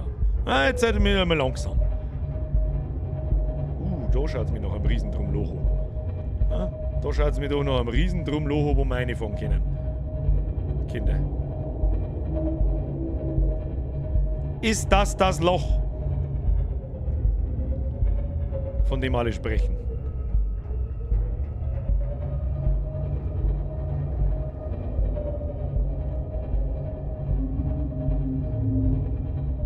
Oh, wir fahren gleich hoch. Ja, wir sind mal hochgefahren, Entschuldigung. Ja, wir sind mal hochgefahren, ich hab's schon gesehen. Ist nicht so einfach, mit dem Laster, weiß ich nicht.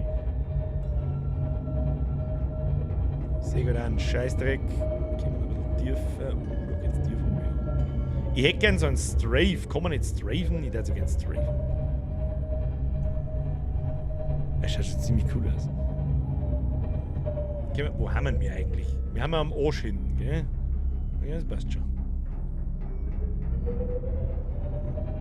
Was ist das da? Das sind diese komischen Teleport-Viecher. Da haben wir letztes Mal schon ein paar gesehen.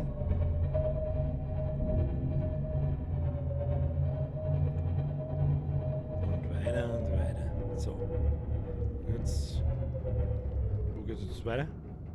Wissen wir nicht. Rechts oder links?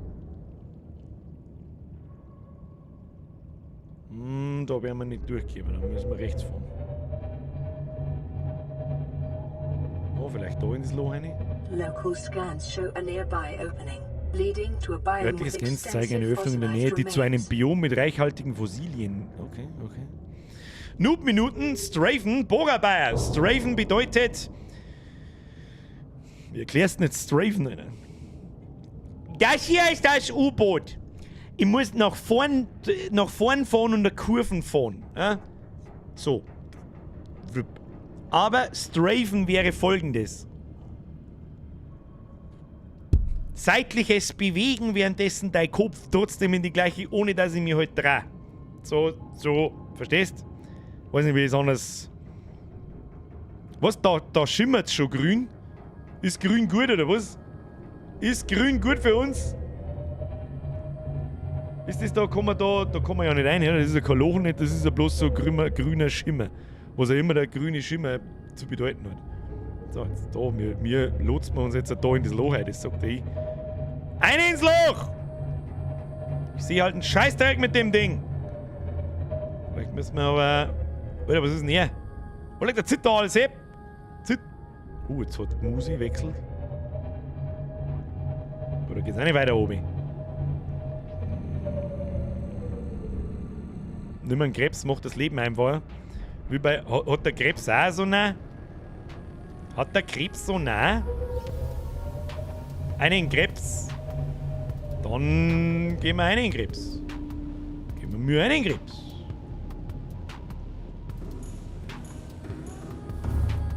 Hoppla, kurz zurückle.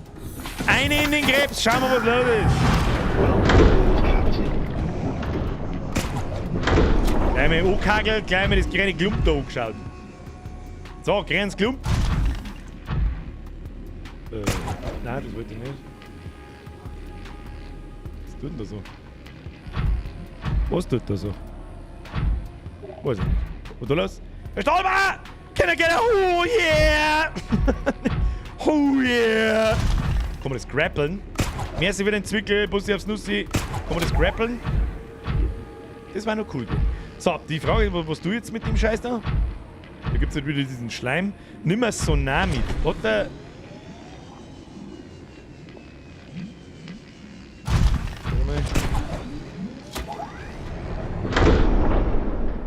Tu mir mal da unten rein. Na.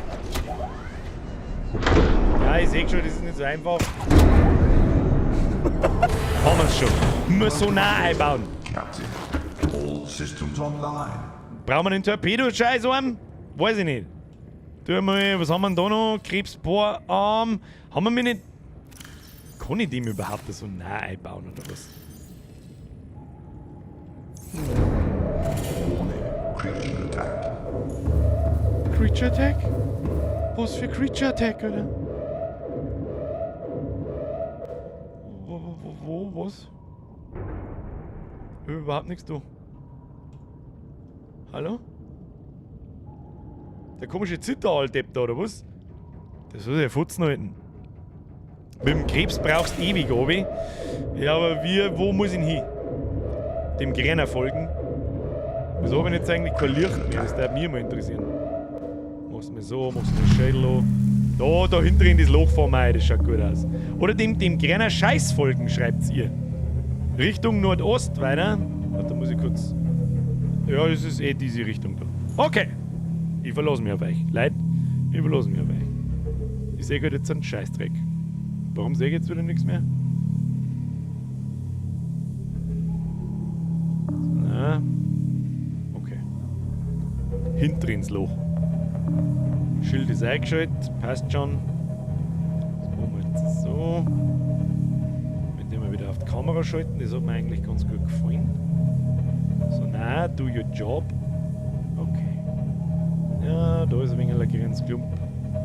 Geht's da rechts weiter? Nicht wirklich, ich glaube links der wir uns leichter. Ich bin auf Schleichfahrt. Dann der wir das halt aus. Und so.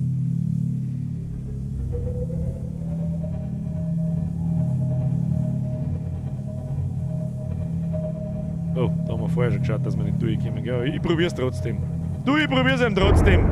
Oh, jetzt haben wir schon angefahren. Was haben wir denn sonst noch für Kameras? Ah, die ist vielleicht besser.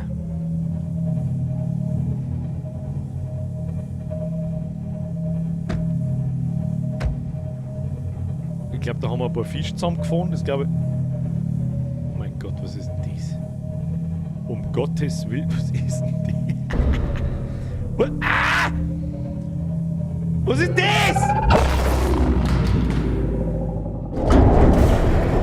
Crane attack. Deploying decoy. Alter, der Krang aus die Turtles. Ich würde vorschlagen, machen wir so.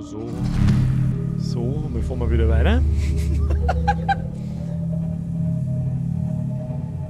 Ich weiß nicht, was der uns jetzt da hat, aber anscheinend sind wir mir unverwundbar. Oh, leicht hochgefahren. Kriegen wir schon. Oh, leicht hochgefahren. Okay. Ich weiß nicht, wo ich da anfahre, weil ich nichts sehe. Aber so schlimm kann es nicht sein. Was ist das da unten? Ich sehe schon wieder irgendwas. Wahrscheinlich fahren wir oben ein bisschen an, aber das ist mir jetzt wurscht. Alter, wo sind wir denn jetzt? Weiter oben. Fuck, jetzt glaube ich hängen wir fest.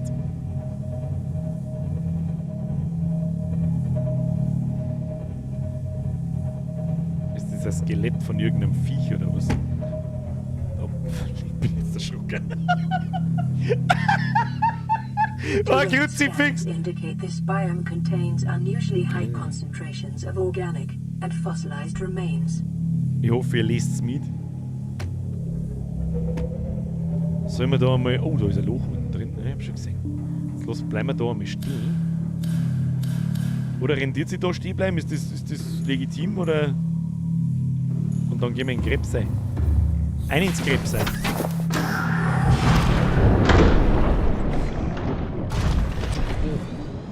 Okay. Sind die wütend? Ich hab ja gar keinen Handscanner. Also ich hab schon einen Handscanner, aber wenn ich mich da jetzt außer tue, dann...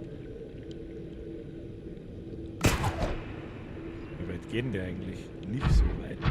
Jetzt warte mal. Da hab ich doch ein Loch gesehen, das da oben geht. Sollen wir da mal mit dem Krebs einspringen? Oh, leck! Alter, bist du völlig bescheuert! Du kriegst Torpedo aufs Maul! Torpedo systems disengaged. Du Kackspacken! Torpedo nachladen? Ich glaube, ich habe Zeit zum Torpedo nach. Ich glaube, ich habe ihn erschossen. Eine ins Loch! Ah, da gibt's die fetten Materialien, sehe ich das richtig. Das zeigt da, was auch immer, da wird man den Bohrarm brauchen, hä? Da gibt's dann dieses, was auch immer, was ist denn das da? Na ja, gut.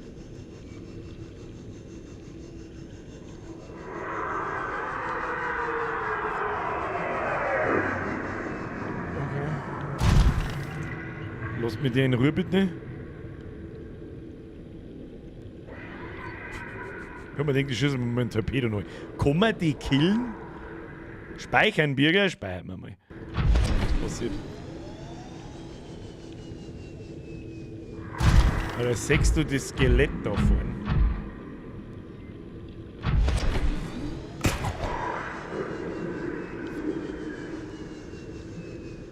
absolut krass. Das ist natürlich, ja? Deswegen habe ich die Umfrage gemacht. Schau dir den Schädel vom Skelett an, mit einer Mod gibt's den echt. Ach du Scheiße. Ach du Scheiße. Was ist denn sein Problem? Los mich! Alter. Was es mich jetzt schnell interessiert. Jetzt sind wir ja unverwundbar. Das heißt, wir können ja nicht sterben. Das wir jetzt deren. Das gehen wir jetzt ab, weil wir wissen nicht, was ich möchte.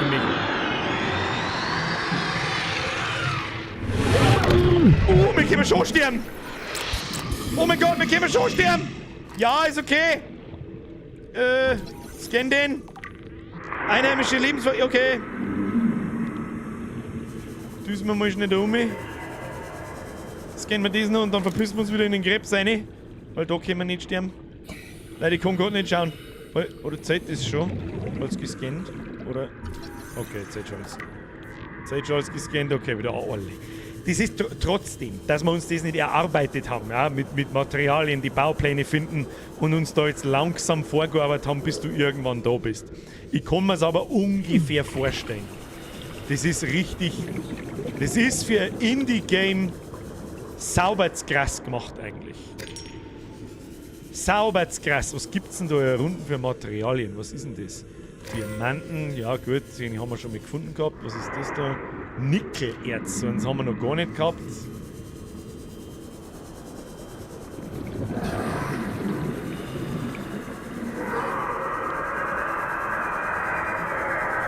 Boah, wie ekelhaft! Und wenn du das erste Mal, wenn du das nicht weißt, dass die Viecher existieren und das kommt auf die zu mit dem irgendwo, oder die da durchtragen. Was genau ist ein Indie-Game? Mr. Skeleratus. Nicht Indie mit 2 E, sondern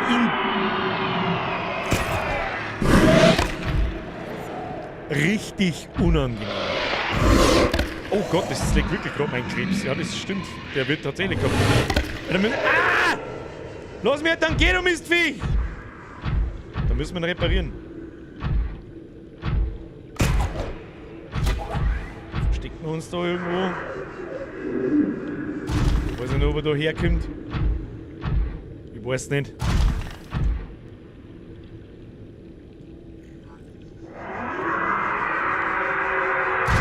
Ah, ist das unangenehm!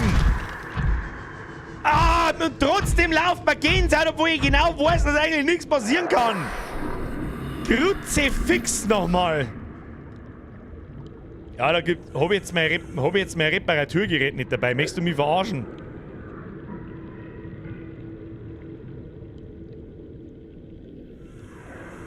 Command? Was ist ein Command?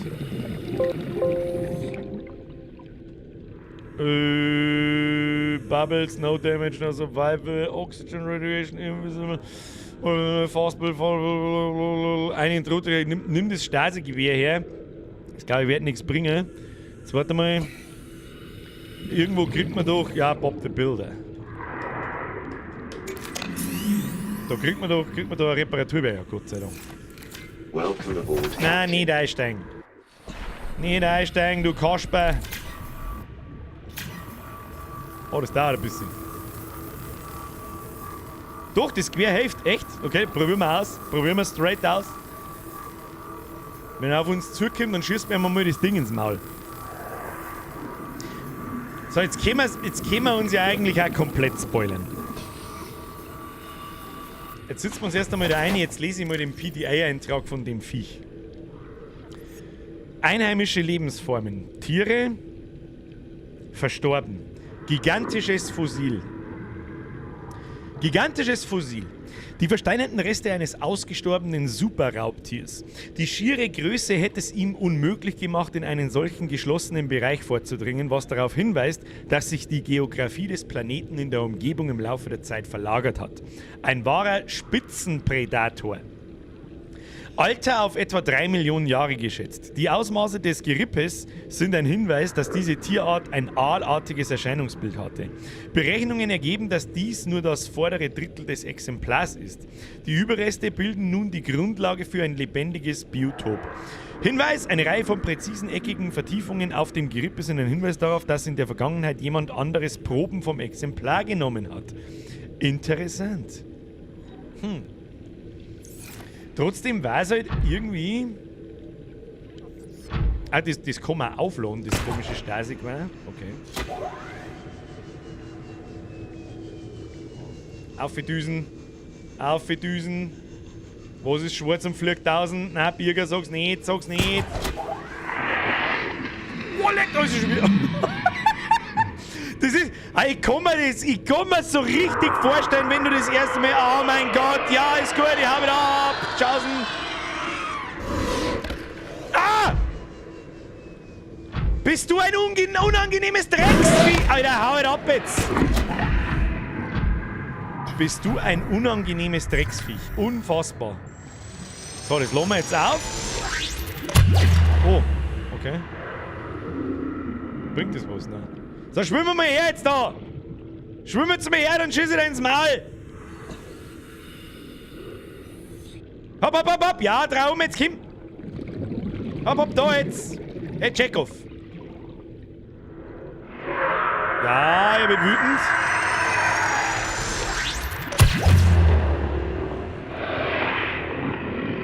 Ach, das tut dieses Gewehr. Ich verstehe. Aber er wird da scheiße wütend, der Typ!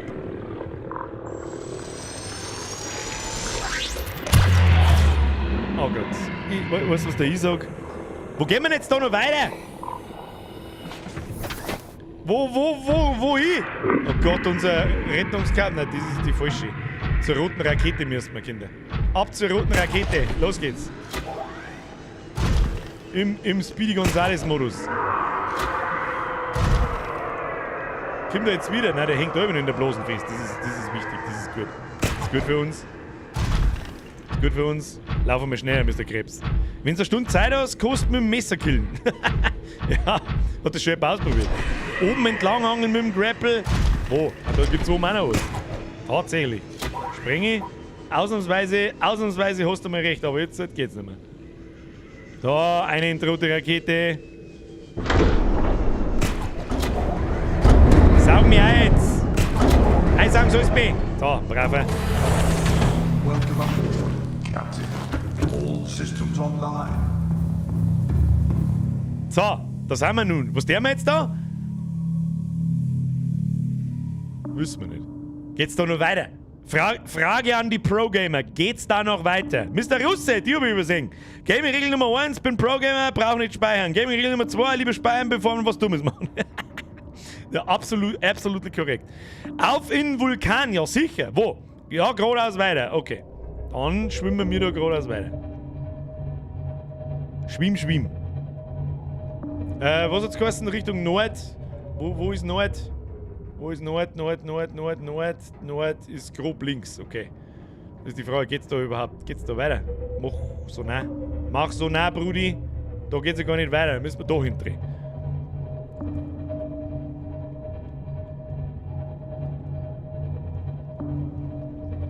Na, schreibt er. Erst schreibt er da einfach weiter vorne und dann schreibt er na. Du hast einen Kompass vor deinem Lenkrad-Fix. Wo? Bin blind. Ich bin blind. Wo? Kompass? Wo? Ich sehe hier keinen Kompass. Wo Kompass? Ach, da ist der Kompass. Jetzt habe ich ihn auch gesehen. Er war zu schwarz zum Sehen. B-Rushen. Licht. Wo ist Licht? Braucht kein Licht. Dann sieht man in der Finstern der Licht. Da geht's weiter oben und weiter hindrehen. Links an die Knochen geradeaus. Sehr schön. Da schwimmt schon wieder so ein komischer Geisterrochen. Irgendwas, was wir auch noch nicht gesehen haben. Da. Hab's genau. Oh, ich bin angefahren. Entschuldigung. So, wir wissen eigentlich unser Ding da beieinander. Dem fällt noch gar nichts. Da. Schaut's gut aus. Da müssen wir hin. Au! Die Nuss ist angefahren. Wo ist denn jetzt die Nuss angefahren? Bist du bescheuert? Da ist ja nichts. Da ist ja nichts! Das schaut doch gut aus. Schau hin. Außerdem, Kinder, auf Richtungsanweisungen auf YouTube kann ich mich sowieso nicht verlassen, weil ihr mindestens eine Minute nachhängt. Au! Was? Fahrt denn da irgendwie an? Da ist doch nix! Oh, da geht's jetzt aber vielleicht schon weiter, gell? Ah, doch, da ist schon was. Tu mir wieder die Kamera her. Die Kamera her. Schau, was ist da unten? Was haben wir da gefunden? Da sind so komische Alien-Sachen schon wieder. Wo müssen wir... Oh, da liegt da wieder irgendein so ein dickes Viech umeinander.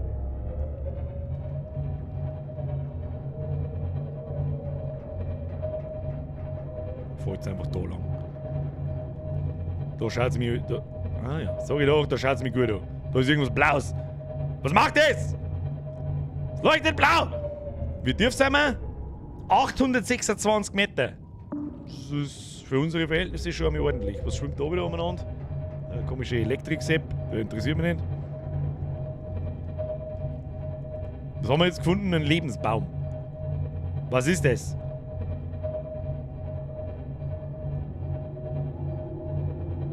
Sollen wir den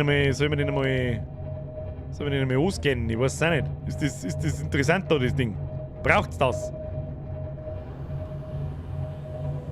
Yggdrasil. Mhm.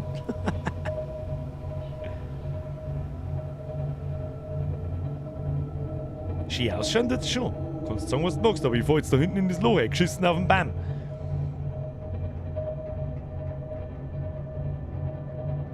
Da fahren wir 4. Da schaust du hin. Ich kann es immer nur wieder sagen, es ist auch für ein Indie-Game, ist eigentlich schon fast eine Frechheit. Ist eigentlich fast so gut.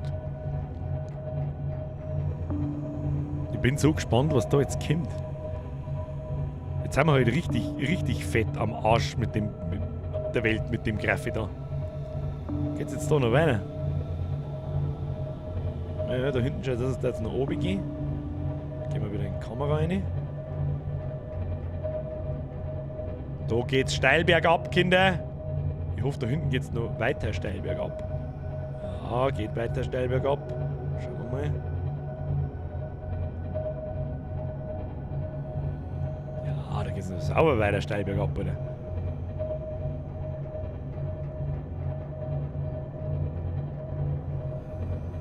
Da tauchen wir mich runter.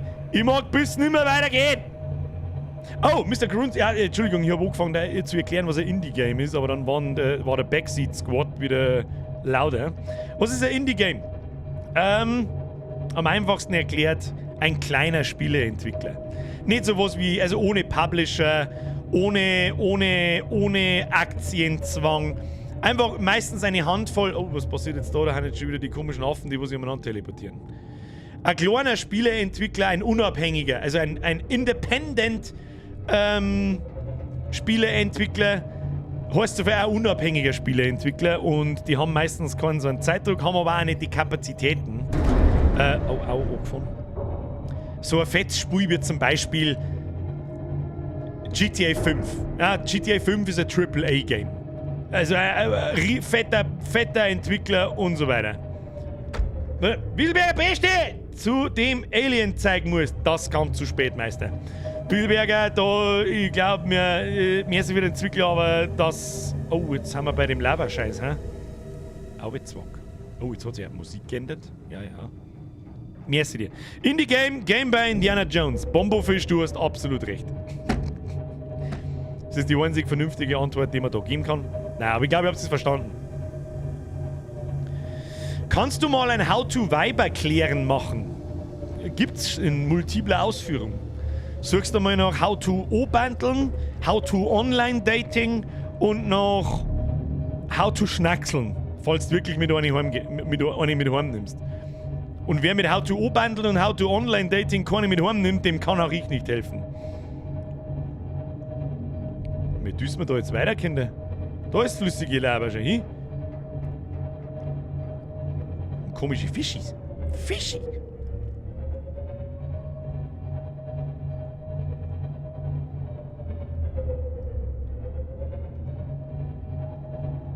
Mich würde so interessieren, was da für Materialien gibt. Dort die Steine mit dem Bohrarm und so weiter, haben die wahrscheinlich abzubauen, oder?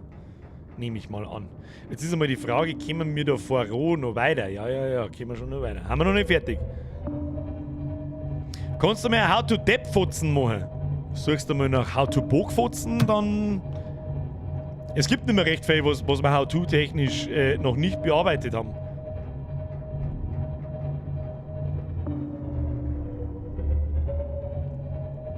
Alter, wo zur verfickten Hölle sammeln wir? Gibt's jetzt da noch irgendwas Tolles? Da unten schaut es mir so, als da war ein Loch.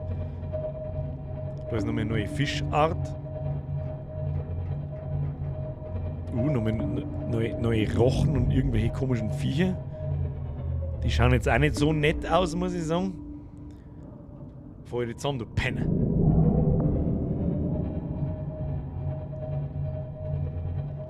Ich warte da bloß drauf, bis das nächste Riesenviech daherkommt. Tor für unsere Weiber. Ernsthaft, schaut wirklich irgendjemand Frauenfußball? Ist das auch ernst? Ist der Männerfußball schon schlimm genug, aber bin ich... Nein, sag's nicht, Birger. Lass einmal die Lebenshilfe da, wo die Lebenshilfe ist. Oh, was ist da? Oh, wir gehen mal, ich gehe, ja, ich hab schon gesehen, wir gehen mal, Entschuldigung.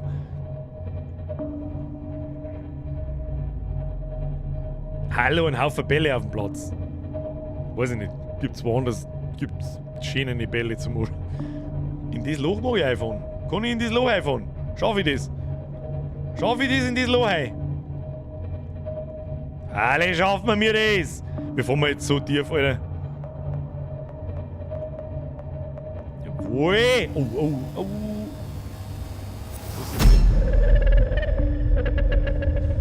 Haben wir schon mal I geholt. am what you seek.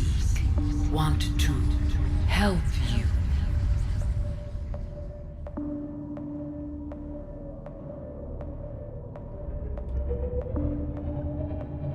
Gehen wir schon eine. Da oben. Gibt's da eigentlich noch irgendwas? Also da, ich sehe ja nix an der Wand irgendwie zum Abbauen oder was weiß ich. Und jetzt haben wir da...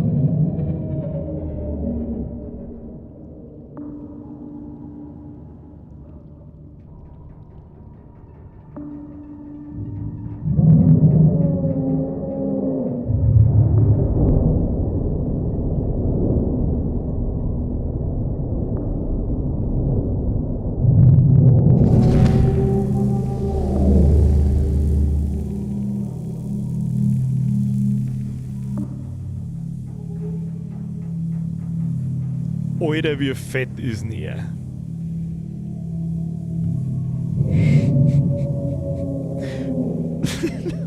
Den habe ich auch noch nicht gesehen.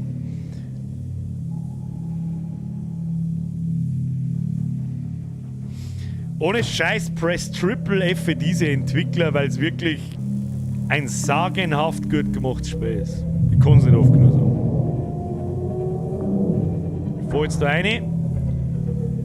Und was ist das? Ist das da heiser?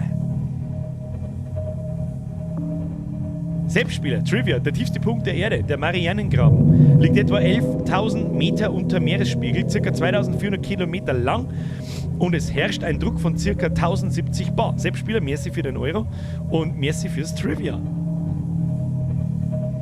Alter, was haben wir denn jetzt? Ist da Heisel? Leute, finally! 5 Jahre später, we finally found it! Heisel, ladies and gents!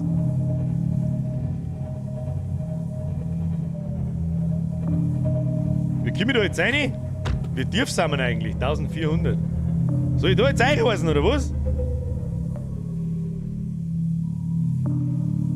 Und außen rundum schwimmt dieses riesen Mistviech. Gibt's von dem mehr? Oder bloß einen? Na, wie cool ist denn das gemacht, bitte? Was? Ja, mit dem Zyklop. Also, was, da komme ich mit dem Zyklop rein? Ist das der Ernst? Da komme ich doch nicht... Da muss ich doch mit dem Krebs reingehen, oder? Da komme ich doch niemals rein. Das ist doch klar. Mit dem Krebs, bis Luft gibt. Oh mein Gott. Der schubst mich! Alter, der schubst mich! Deploying decoy. Alter, der schubst mich, Alter. It's low. Irgendwie ist unser U-Boot unverwundbar. Okay. Dann einen Krebs und eine spaziert. Machen wir mal die Lichter aus. Ja, jetzt schubst mich nicht wieder. Schubst mich nicht wieder, ich laufe jetzt da rein. Torpedo to your face! Ich hab keine mehr, schnell hau ab. Jetzt gehen wir da rein.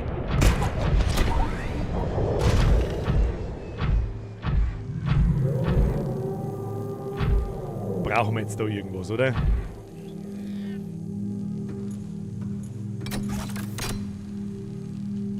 Müssen wir uns jetzt so ein... Müssen wir uns jetzt so ein Dove bauen? Müssen wir wieder rein? Müssen wir wieder rein? Haut jetzt der da mein Dings zusammen, oder was? Nein. Müssen wir uns so ein Dove bauen? Das was vorhin, ich weiß nicht.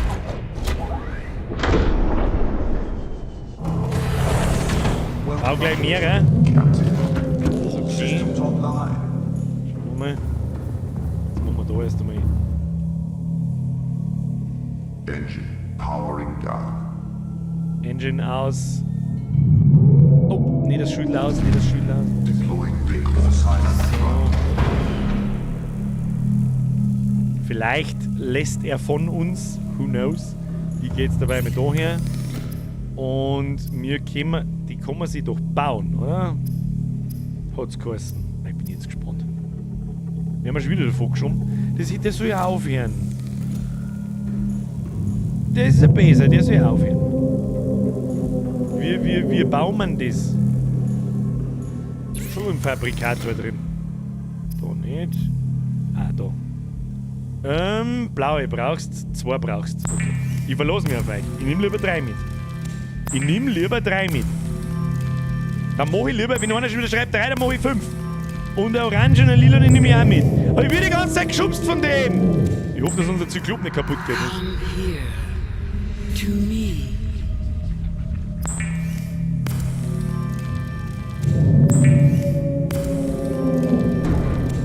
Und die Ionenwürfel habe ich leider nicht. Ja, also hier können wir uns... Oder kann man die bauen? Schaut mir nicht so an. Ich muss jetzt aus dem scheiß Bunker raus, aber sonst der nicht aufhört zum Fressen. Nimm Ionenwürfel mit. Spawnen mit alles machen. Jetzt hat's mich jetzt durch die Map gehauen. Jetzt hat's mich einfach durch die Map gehauen.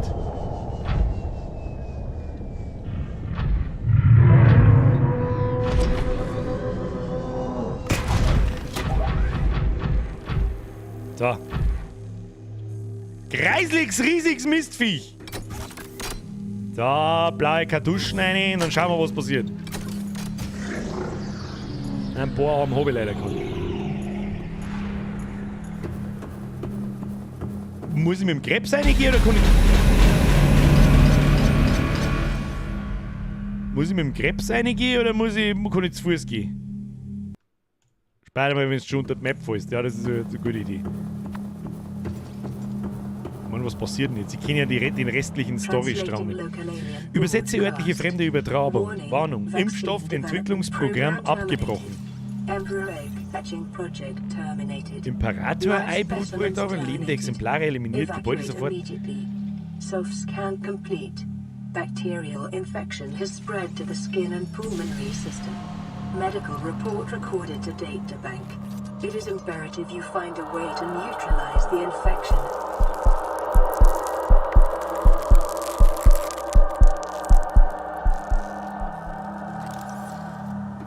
Okay.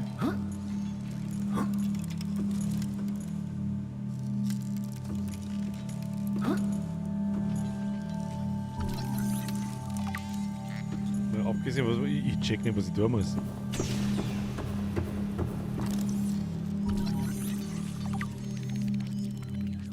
Datendownloads, irgendwelche Würfeln.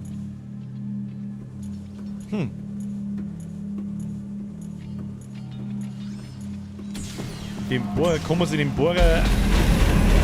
Warte, wieso ist das so laut? Was muss ich denn da? Krebs plus Bohrarm. So, bin ich einfach runtergesprungen und hab mir weh da. So, jetzt ruhig, Kinder. Gibt's da noch was Tolles zum Singen? Ihr winzt mich vergackert jetzt, ich sag's euch. So, Bohrarm, Wie cheat man uns den? Wir haben doch den. Warte mal. Wir haben doch den in sein Krebseinsteig Vorrat ansehen. Da ist er doch drin. Da ist er doch drin. Machen wir doch so, ist doch wurscht. Und wir bauen den jetzt ein. Kann man den von da einbauen? Energiezelle ist okay. Vorrat ansehen. Kannst nur im U-Boot umbauen, na gut.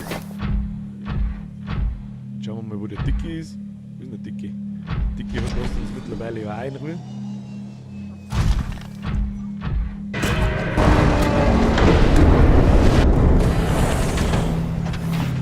Alter, was war denn das wieder? Ich hab überhaupt nichts da. Bohrarm, wie ist das gleich wieder gegangen? Ich glaube so. Bohrarm anstatt Torpedoarm und das ist der Grappling Hook, den brauchen wir. Okay. Da wieder ein Krebs. Ein Krebs jetzt. Ich will nicht zu viel spoilern. Nein, ich mehr bloß. Nein. Was heißt, ich mag auch nicht gespoilert werden jetzt. Es ist ja die Frage, ob es noch groß was zum Singen gibt, da gelangt man ja. Oder haben wir mir jetzt kurz davor, dass wir das Spiel durchspielen? Oder wie? Was ist der Plan? Wieso kommen wir noch nicht weiter jetzt? Machen wir schneller da. Sprengi schreibt ja, der Tom schreibt ja, ja. Und ja. Okay. Ja, ist okay. Ist okay.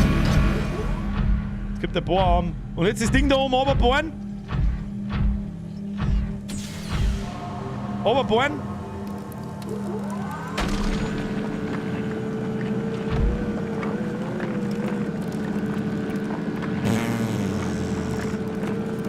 Geht da schon was? Ah, tatsächlich. Ionenwürfel im Frachtraum abgelegt.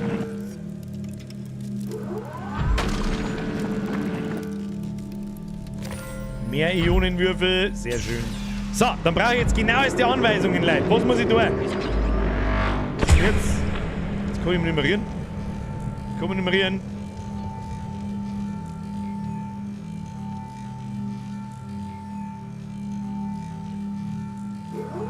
Kann man nummerieren. Was ist jetzt mit dem Krebs? Hat er jetzt einen Schlaganfall oder was?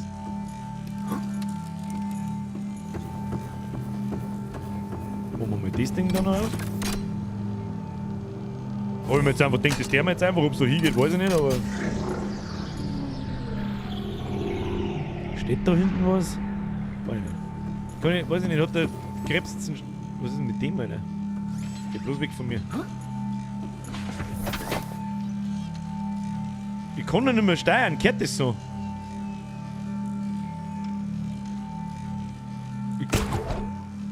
Warte mal, vielleicht können wir uns rausgrappeln. Ah ja. Birger viel schlau. So, servus, grüß Gott, ich bin jetzt da. Was ist da los? Mag ich in das Schwimmbecken einspringen? Ist jetzt die große Frage. Krebs brauchst du nicht. Krebs braucht grundsätzlich schon mal keiner, aber. Ja, dann machen wir Köpfe. Wie geil, dass er sich hier sitzt. Dann Köpfe eine!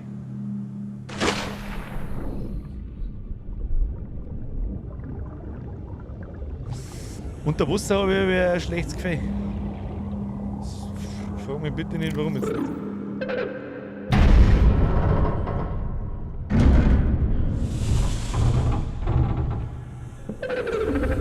Are you here to play?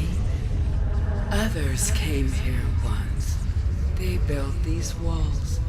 They played alone. They bored me. Now they're gone. And instead, we have you. We are curious whether you swim with the current or fight against it as they did. Alter, ist der fett. Und wo.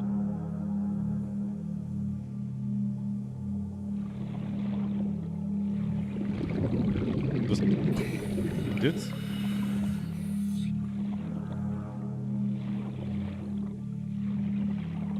Und jetzt?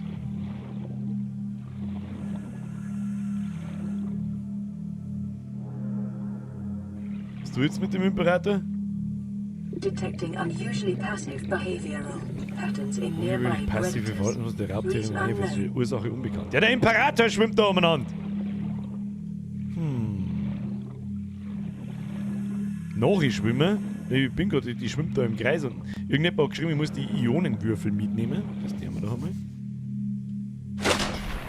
Moment, da müssen wir ausspringen. So ist nichts. Ah, Programmer Move. Jetzt schauen wir da mal in die Fracht rein. Gehen wir von da hin. Ionenwürfel dabei, am Boden oben musst. Hol den Krebs. Welcome aboard, Captain. Springen wir mit dem Krebs ein! 3, 2, 1, Geronimo! Ich bin schon da. So. Und oben auf dem Boden hat's geheißen. Ist da was unten? Da ist irgendwas.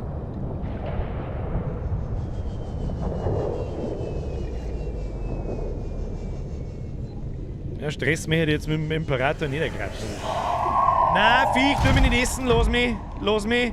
Los mich! Ah, da schaut es gut aus. Wie komisch hell das da! Was ist mit ihm? Okay. Da haben so komische Ohren. Schauen die Ohren in Natural Selection zwar nicht auch so irgendwie so halbscheidig ähnlich aus da? Das schaut mir doch so, als könnte ich irgendwas machen damit. Oder was ist das da? Tu mal. Seeimperator-Eier. Achtung. Environment Oh. scans indicate the water here is Bereichern einer rich seltenen with a rare planktonähnlichen plankton-like life form, which depends on the organic detritus produced by the ecosystem around it. 1600 Tiefe. Wo müssen wir da auf, oder was? Erst Würfel eine. Ah, da kann man da einen Würfel eine, da. Ja, wie tue ich da einen Würfel eine? Oder wo, besser gesagt? Da vielleicht. Ah, 10 haben wir aber vorher schon gefunden.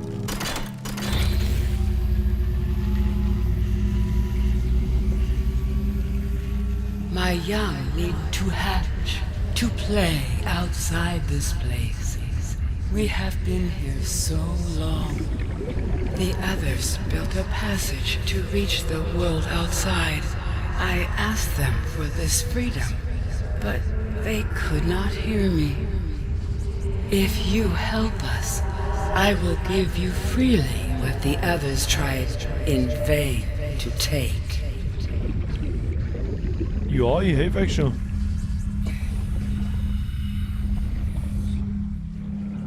Schauen wir mal, was da passiert ist. Brutkasten.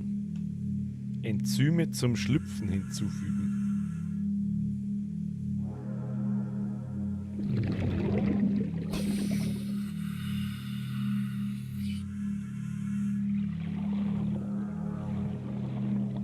Dann werden wir mal schnell Luft schnappen. Oh, hoppala.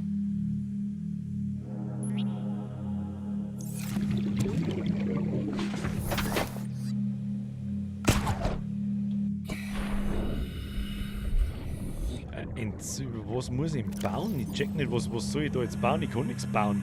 Was für Enzym bauen? Verstehe ich nicht! Verstehe ich nicht! Enzym rein, weiter geht's. Ja, was ist ein Enzym? Ich habe kein Enzym. Geh erst mal zu dem Tor. Ich denke mir nämlich auch gerade, das. Nein, nicht, du sollst einsteigen. Einsteigen, der mal Bübele. Du musst nichts bauen. No-Cost-Cheat. No-Cost, ja, ist mir schon klar, aber ich habe keinen Fabrikator. Alter, schrei mich nicht so an!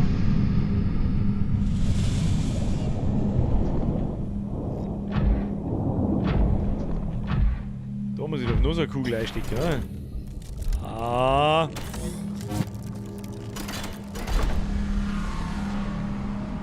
Stargate! Flashbang! With the passage you have opened, my young can leave this place. But first they must feel the time is right and break free of their shells. This is what the others could not force from me. To you, I give the secret willingly.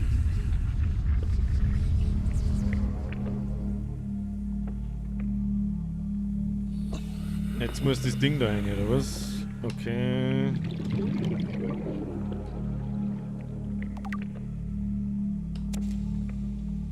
Enzym gecraftet. Magic. Ah, düsen wir mal dahin. Merci an den Pickle Rick.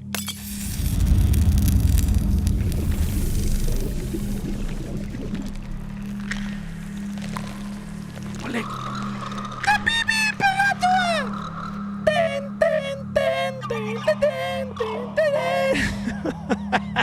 Ja, ich habe jetzt... Cute ist anders. Brudi, cute ist anders. Crafting Skills Level 9000. Scan... Oh, scannen. Ich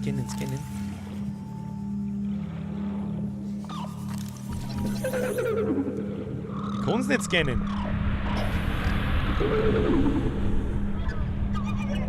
Bitte jetzt Start.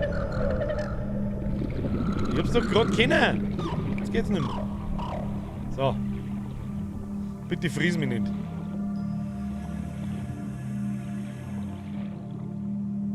Wie schmerzt jetzt die mit mir? Ah, da. Einheimische Lebensformen Seeimperator Jungtier. Und jetzt? Kann man durchs Tor abhauen, oder was? My young are swimming for the shallows. I thank you. Their freedom is my end.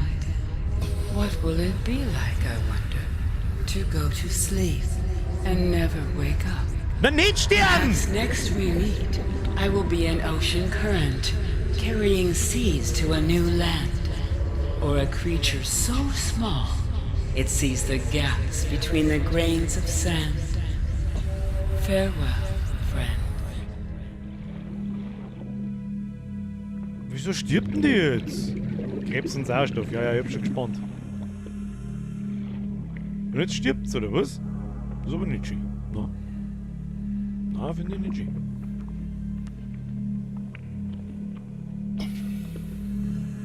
Finde ich nicht gut. So, eine ins Portal. Eine ins Portal, schauen wir, was passiert. Oh, komm, und Krebs da nicht reingehen. Okay.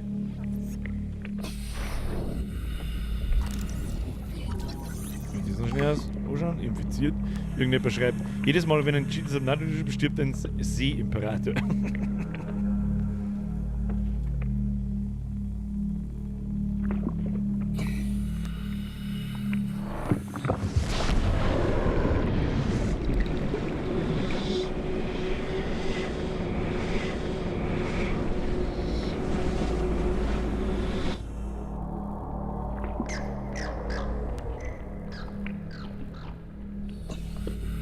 Irgendjemand sagt, ich kann mich heilen. Kann man noch mal zurückgehen?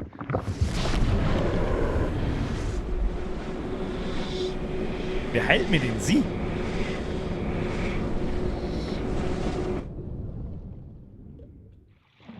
Ja, dann. Schwimmen wir mal. Oh, sie ist jetzt natürlich tot. Hey, du lebst noch! Du musst mich heilen! Heil mich!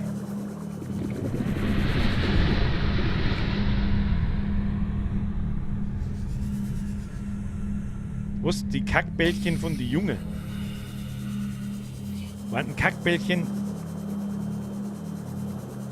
Mit dem Krebs kommst du rein, ich hing was an dem Stor. Oh ja, das stimmt.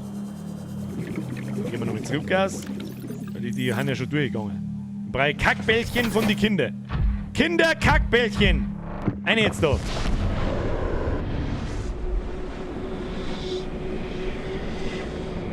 Was passiert, wenn ich die Kinder jetzt einfach umbringe? So, Kinder wo? Kinder gone.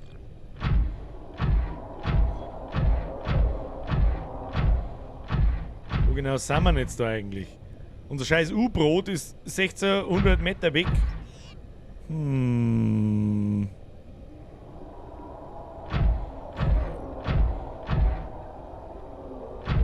Da die kleinen Bällchen, diese kleinen. Wo haben da haben nirgendwo kleine Bällchen. Da die hellbraunen Teile, die hellbraunen Bälle ums Tor. Was? Wo hat der hellbraune Bälle? Hat sie alle geistig behindert? Danke, die hellbraunen Bälle!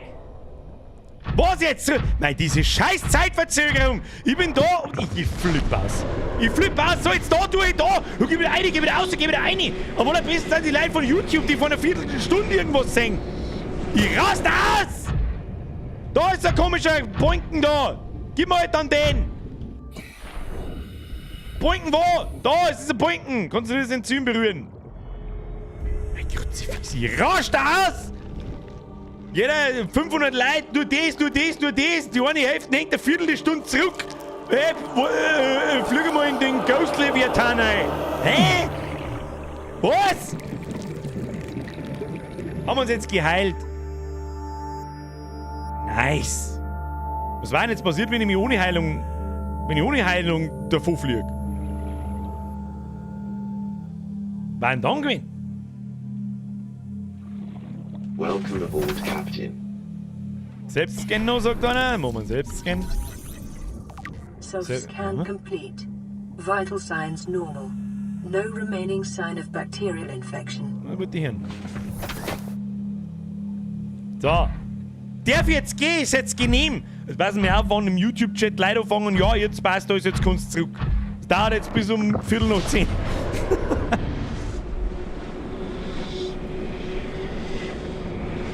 Was denn jetzt? Kanone aus, auftauchen und die Raketenrampen bauen. Wir kommen da jetzt schnell wieder heim zu. Wo ist denn überhaupt? Wo ist denn unsere Rettungskapsel? Leck mir am Arsch. Wo? Wie?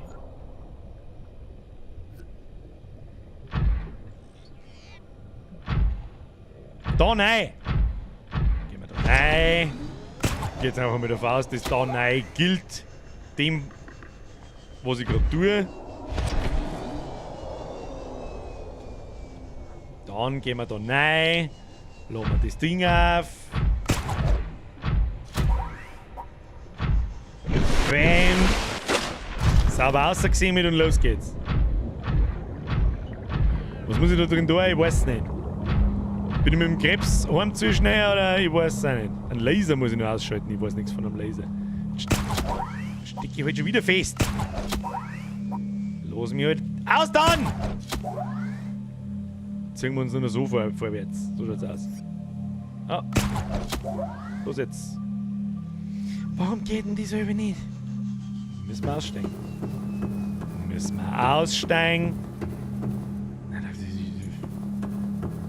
Du warst schon mal da, Birger. Zur Hauptkonsolen, wo du schon mal warst. Ja, ich erinnere mich, das Becken da kommt mir bekannt vor. Da hinten ist so eine Konsole. Die Hauptkonsolen, glaube ich, weiß ich noch, aber ich weiß halt nicht mehr, wo die ist. So, jetzt kann man sich wieder bewegen, das ist schon mal was. Nein, da musst du zurück dahin, wo du vor 3 Streams warst, unten in dem Loch, wo der Bum-Bum-Fisch wohnt. War's gerade schon richtig. Falsche Richtung, die Rampen rauf. Stopp, falscher Weg. Bist schon richtig gewesen. Nein. Einen von euch ahnungslosen Kackspacken möchte ich sehen, wenn er da sitzt und 1000 Leute schauen im Stream zu. Ganz zu schweigen davon, dass 11 von 10 von euch Kasperl da schon einen Schlaganfall kriegen taten. Stopp, drück Alt und F4, kurz davor bin ich. Mich brauchst nicht fragen, ich bin los, der ich doch genauso. Was weiß ich denn, ich renne jetzt da irgendwo umeinander, der Chat wird schon regeln. Da, warst schon richtig, stopp, falscher Weg, die Rampen rauf, falsche Richtung, ganz auf, du warst schon richtig falsch. Geil. Richtig geile Scheiße, wundervoll. Gott sei Dank, dass es euch gibt, was da ohne euch. Ist das die Hauptkonsole? Ich weiß nicht. Druck auf.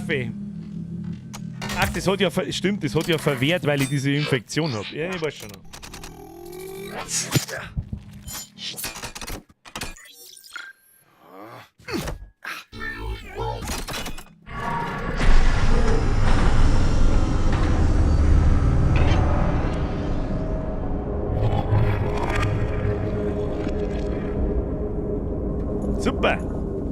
Freue mich richtig, dass da herin jetzt das Licht ausgeht.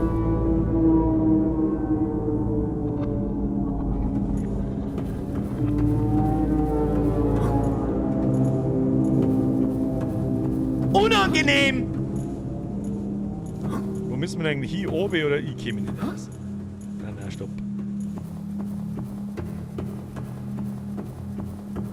Nummer 3. So. Oben zu.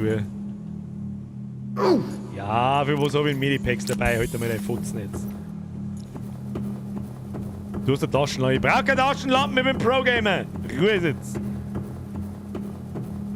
Wo ist der Krebs? Da ist der Krebs. So, Mr. Krebs, wie kommen wir jetzt heim? Muss ich jetzt heim gehen?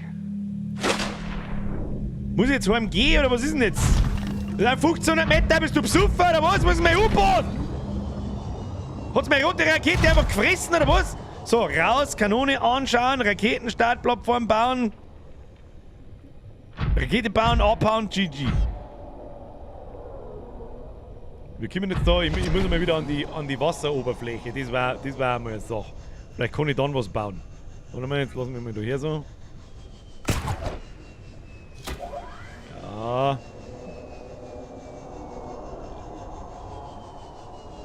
Wo sind wir denn da eigentlich? Oh oh. Hang in there.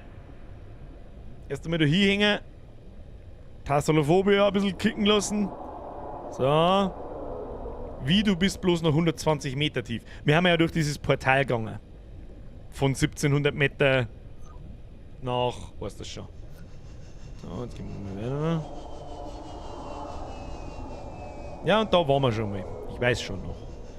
Ich weiß schon noch. Und glaubt nicht zum Aussitzen.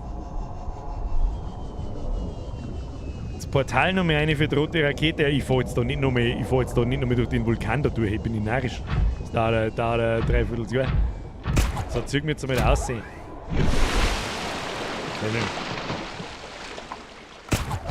Land gefällt ihm nicht am Krebs, gell? Das gefällt ihm nicht. Auf der Insel waren wir auch schon. Und da spazieren wir jetzt heim. Sagt ich. Das ist die Schwimmer, die Insel, oder? Ja, also das.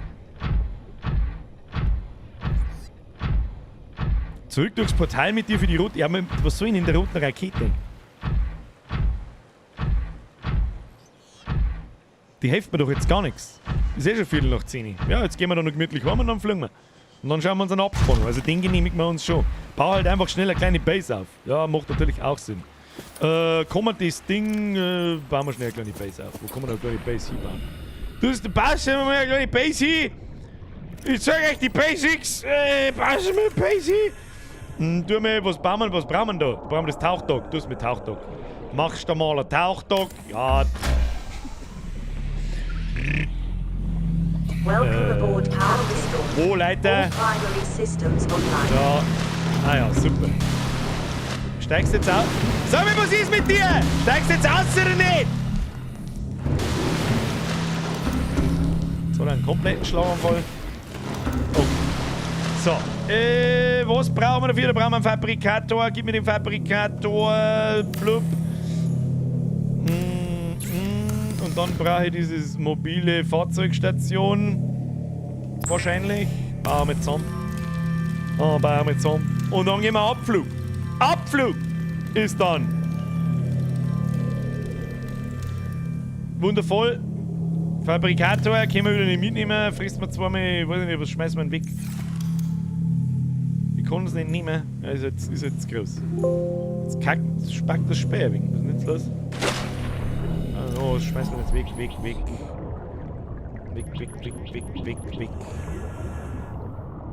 Und dann wäre das schon nicht passen. So, Leiter benutzen. Oder? Uzi, ich lese gleich. Jetzt müssen wir uns das Finale anschauen. Moment. Uzi, bin ich gleich bei dir. Lass mir das Ding aufsteigen, dann lesen wir dein Zeug. Merci dir. Hauptritt, bin leider zu spät. Hab mir auch direkt Scheiß drauf. Ich möchte Meter machen und cheat ein bisschen. Klassiker erst mal 4 Stunden mit No-Cost-Space baut. Das ist was, das könnte ich mir vielleicht auch noch vorstellen, was ich offstream vielleicht. Was ist denn jetzt mit dem da? Was ist denn jetzt da? Warum ist denn jetzt das nicht aufgegangen? Bau jetzt das Ding auf. Was ist mit ihm? Was ist damit? Zu nah an Land. Okay, bin ich schon da. Dann fahren wir ein wenig raus.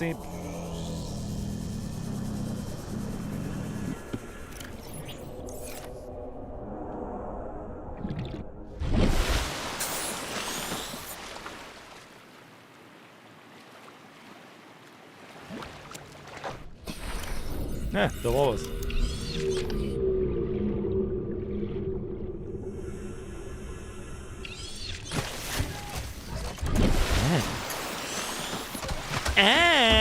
Okay. Neptun-Rettungsrakete. Baust du, Alter? Power built here. Must be constructed in deeper water. Kann man mit dem Ding fahren? Kann man mit dem Ding fahren? Nein, muss jetzt da... Nein.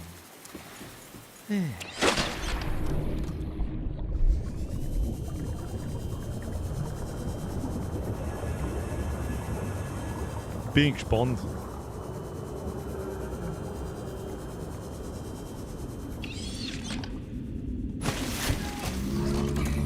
Bau das Ding jetzt da hin. Bau die Raketen jetzt! Ja, Himmel, Vater! Oh mein Gott, ja, okay, ich bin schon stark. Das ist wirklich riesig, das Teil. Okay, gerne. Schaut aus.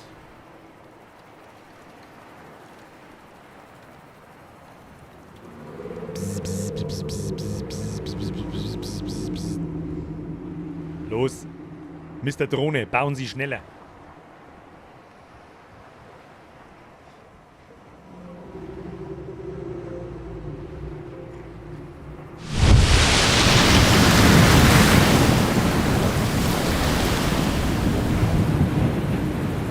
Und jetzt?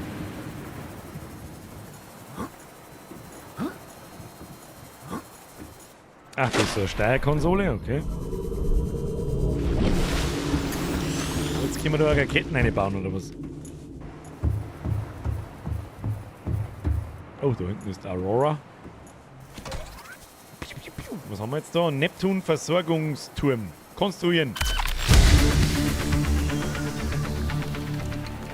Gib mir die fetten Beats.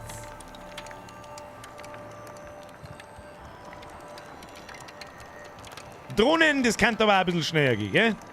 So ist nicht. Konstruieren heißt's. Bauen wir jetzt einen Raketenarm. Erinnere mich ein bisschen an Kerbal Space Program.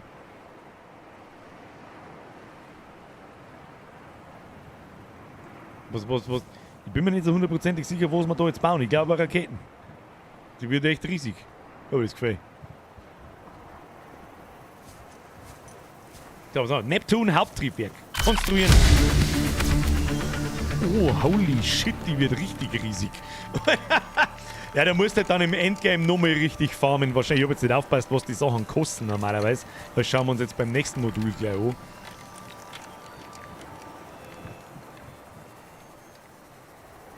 Und das, ja, das ist halt Endgame. Du musst halt dann wahrscheinlich in dem Lavazeug unten Sachen farmen und einsammeln und so weiter. Das dauert schon ein bisschen. Schauen wir mal, was ist denn da so? Plastahlbaren, kristalliner Schwefel haben wir da unten gefunden. Das Kyanit, glaube ich, das waren diese weißen Kristalle. Und Ionenenergiezellen. Ja, es geht tatsächlich. Also es ist nicht schlimm, aber du musst noch mal was farmen. Bau mal einfach, gib ihm. Was bringt dir das, dass die jetzt geheilt haben? Das ist eine gute Frage. Ich glaube, du kannst, solange du... Weiß ich nicht, das müssen unsere professionellen Backseat-Gamer uns beantworten. Was passiert, wenn ich mich nicht heile und ich fliege weg? Das ist ein alternatives Ende wahrscheinlich, oder? Also du bist ja das ganze Spiel lang mit so einem Virus infiziert. Mit so einem Alien-Virus. Die Waffenstation knallt dich ab. Ah, okay. Also dann geht's im Prinzip gar nicht. Versteh schon. Weil die verhindern wollen, dass dieser Virus den Planeten verlassen. Ja, ich verstehe schon. Ja, da wird schon ein bisschen mehr. Da der Zyklopen-Schildgenerator, wobei den hat man wahrscheinlich... Tu mit der, damit man was sagt. Konstruieren. Wie viele Module waren das jetzt? Die Plattform, der Arm und 3 Raketenmodule. Nein, wer weiß, ob noch welche kommen, aber das sehen wir gleich. Du hast leider die Sunbeam-Sequenz nicht gesehen. Ja, es hat trotzdem, dass wir das jetzt so krass übersprungen haben, hat das Spiel immer noch so unendlich viel Potenzial, dass du das nochmal spielst, weil es so viel Biome gibt zum...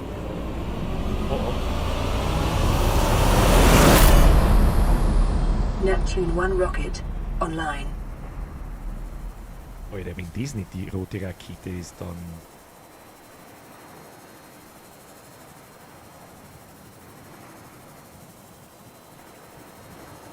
Rote Rakete 2.0 und leider nicht mehr. This is the biggest red rocket to bring some... Wie komme ich da rein? Mach jetzt davor? Hallo? Ich will... wahrscheinlich über den Turm. Okay. Freunde der Sonne, wir haben es gleich. Sie. Fliegen. Ja, machen wir so.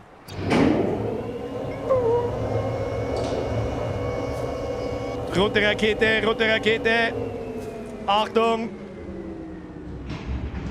Kosmonaut Birger. Ich bedanke mich für Ihre Aufmerksamkeit auf dieser wunderschönen Insel und in diesem wunderschönen Meer. Es hat mir mehr als oft the Tassalophobia in my face gerieben. Da kriegst du ein Schlagerl. Unfassbar gut gemacht. Jetzt bin ich gespannt, was passiert. Blät. Muss ich da einmal rumgehen. Schalter umlegen. Hilfe, Energieeinheit. Kommunikation. Muss ich wahrscheinlich erst einschalten. Ich muss alles einschalten. Systems array active. Hydraulik. Auxiliary power unit online. Hydraulik, schalten ein. Pressurizing hydraulics. Ist da noch irgendwas? Nein, da haben bloß Vorräte. Was ich mit denen soll, das weiß man nicht. Schauen wir mal. Mal alles eingeschalten, sicherheitshalber. Auch cool gemacht, dass man da den Reaktor da durchsägt. Was kommt denn jetzt noch? Lebenserhaltung, Zeitkapsel, Hauptcomputer. Und nicht Lebenserhaltungssystem aktivieren. Piep, Motherfucker! Life support systems online. Okay. Was haben wir da? Zeitkapsel vorbereiten. Was auch immer die Zeitkapsel tut, ich weiß es nicht. Nicht bereit.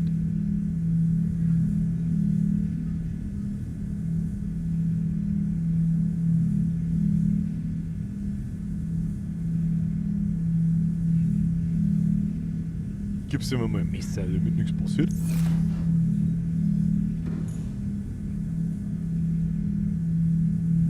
Die Zeitkapselmechanik ist genial und du hast es halt einfach nicht gepeilt. Das ist das, was du gefunden hast. Was?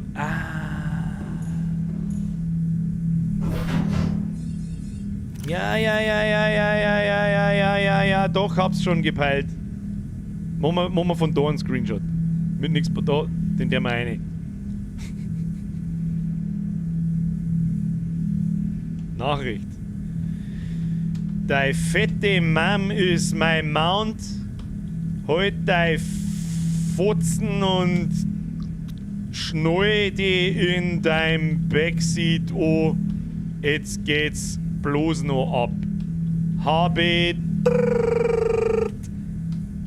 Birger. So, was gehen wir damit? Er kriegt eine Ionenwürfe, das ist ein guter, er kriegt ein Medipack. Komm mal, brauchen. Messer der mal weg. Ja, gib ihm ein Stasi-Gewehr. Das ist ein gutes. Das ist ein richtig gutes. Oder? Kann man das so lassen? Falls das Ding jemand findet, kriegt das. Was ist ein Status 2 von 3? Machen wir Screenshot, auswählen. Jawohl. Fertig. Und wie können wir jetzt aus? Ich darf gerne einen schönen Screenshot machen. Können wir da noch mehr aussehen? Machen wir einen schönen Screenshot. Ausrüstung ist nicht erlaubt. Die Songs da wieder nicht, die Kretinen. Wenn wir noch mehr aussehen, machen wir einen schönen Screenshot von der roten Rakete. So. Schöne rote Rakete, so dieses schöne Screenshot. F11. Wunderschön. So. Wer das findet, Der hat gewonnen. Der hat's wirklich durchgespielt. Das wisst ihr bloß nicht.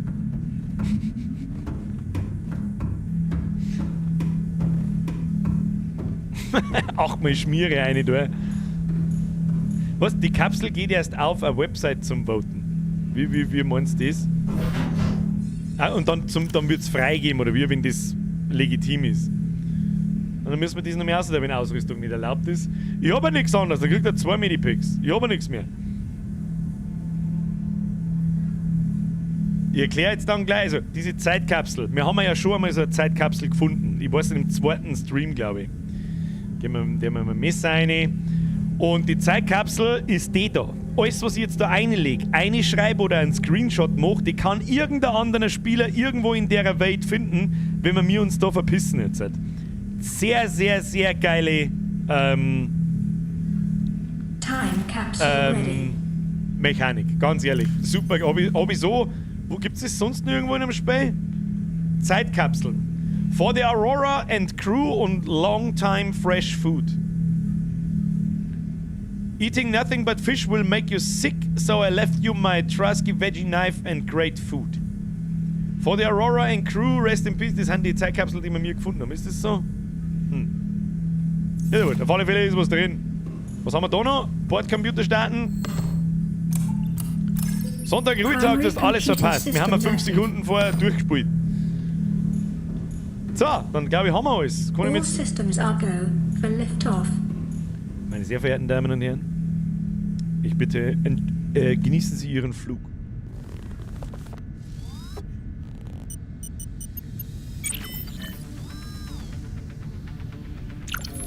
Ready to launch on your command, Captain. Aye, aye, Captain! Launch in 10, 9, 8, 7, 6, 5, 4, Screenshot schon mal vergessen. 2, 1.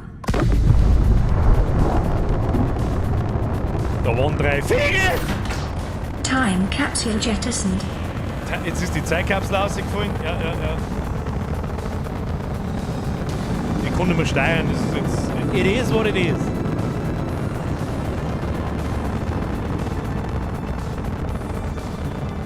Caution. Approaching orbital debris field.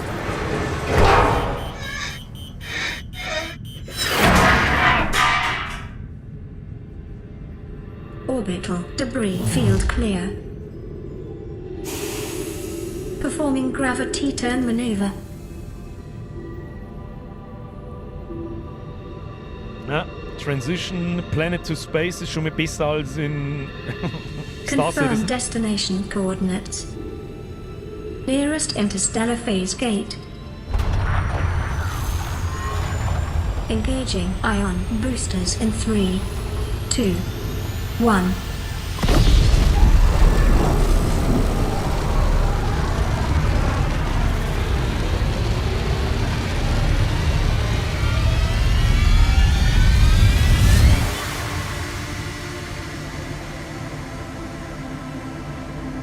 Flashbang.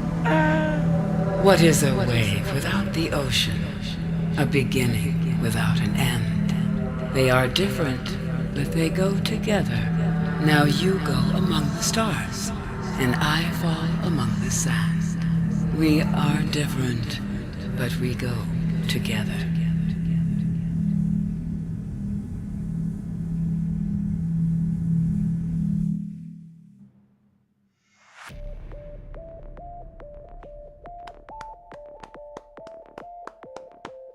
Unglaublich gutes Spiel.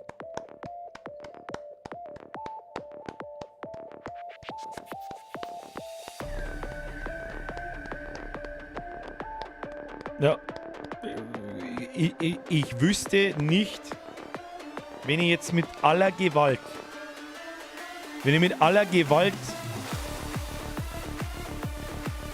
oh, Captain Jack, wenn ich jetzt mit aller Gewalt irgendwas suchen müsste, was nicht gut ist an dem Spiel, dann finde ich wirklich nicht viel.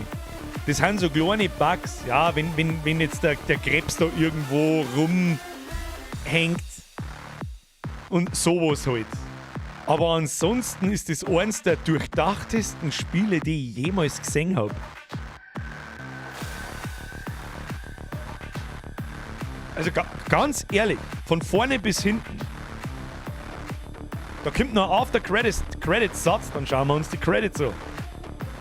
Gehört dazu. Auch wenn wir es nicht ganz regulär durchgespielt haben. Aber wir sehen mal wieder einen Abspann, das wird auch mal wieder Zeit. Darum, ich hab's auf 100% beide durch. Ist völlig verständlich. Es gibt noch Teil 2, das weiß ich. Das ist Below Zero, das haben wir schon mal angefangen, aber das war vor 3 Jahren. Da war das auch noch richtig in der Early. Ist Below Zero fertig mittlerweile? Ist das immer noch im Early Access oder ist das fertig? Weil dann haben wir ja noch was zum Spielen, da wo wir uns mehr auf die Story konzentrieren können und das regulär durchspielen können. Sofern das in absehbarer Zeit machbar ist. Wie lange dauert das zum Durchspielen? Weiß man nicht. Damals war es nämlich noch nicht fertig. Also wie wir es damals vor 3 Jahren angefangen haben, war es noch nicht fertig. Es ist fertig, aber viel kürzer. Du, das ist völlig okay. Gib mir eine brauchbare Story, ist ja geil. Das ist ja genau richtig für einen Stream. Below Zero gibt es noch, aber ich darf mich freuen, dass mal ein 3. Teil kommt. Nein, ich kann mir jetzt nicht, um ganz ehrlich zu sein, ich kann mir nicht so ganz vorstellen, was man da jetzt noch groß einen 3. Teil, was mich würde schon interessieren, was man im 2. Teil macht. Da kommt die Komponente Story dazu, das weiß ich noch. Da wird viel geschmerzt, da haben andere Personen, glaube ich, und so weiter und so weiter. Es kommt der Teil 3, okay, bin ich gespannt. Welcome home to all Terra. Permission to land will be granted once you have settled your outstanding balance of 1 trillion credits.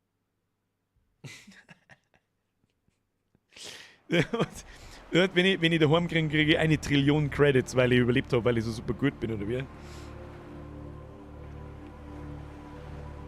Der Opa schreibt irgendwas, die Bugs werden im nächsten Update entfernt, sie fügen auch Blaupausen aus Below Zero ein. Ja, gut, die sind wirklich Kleinigkeiten. Ansonsten kriegt dieses Spiel von mir 9 von 10. Sage ich dir ganz ehrlich. Seit Ewigkeiten hat mich kein so ein Open-World-Survival-Spiel mehr in den Bann gezogen wie das da. Das ist so anders wie alle anderen und die anderen sind einfach gleich. Die sind ist alles die gleiche Scheiße und das ist so anders irgendwie. Ich weiß nicht, ob es nur mir so vorkommt, aber keine Ahnung. Nein, muss zahlen, weil das Material, was du am Planet verbraucht hast, halt. Also, ich muss ganz ehrlich sagen, ich habe nicht genau zugehört. Nein, und zum Landen musst du zahlen. Ja, ist eigentlich nur lustiger. He's a simple man, he see Below Zero, he press kaufen. Ich hab Below Zero. Wir haben das im Stream schon mal gespielt vor 3 Jahren. Da war aber der Stream noch nicht so weit. Das war das erste Spiel nach Resident Evil. Und da habe ich schon gespannt, dass die Leute keinen Bock nicht haben. Hat da einfach noch nicht funktioniert. Jetzt ist das anders. Ja?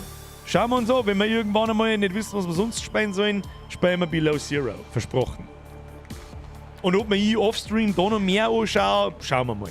Weiß ich noch nicht. So, umgeschaltet wird. Press Triple F für dieses Spiel. Nur zu empfehlen. Und ich lese immer wieder, mir hat's angesuchtelt, Birger, du bist schuld. So, verlassen. Richtig gut Spiel. Kannst sagen, was du möchtest. Für ein Indie-Game ist das der Wahnsinn. Der IV 1984. Servus, warum war das so gut und einzigartig? Ich habe nach 2 Stunden wieder aufgehört. Das war vor circa 2 Jahren. Also erst einmal, dir muss natürlich das Genre Open World Survival Spiel gefallen. Grundsätzlich. Ja, also Umgebung erkunden, Sachen sammeln, craften und so weiter. Aber Subnautica ist einfach so unique, weil es kein Spiel gibt, wo das unter Wasser vonstatten geht.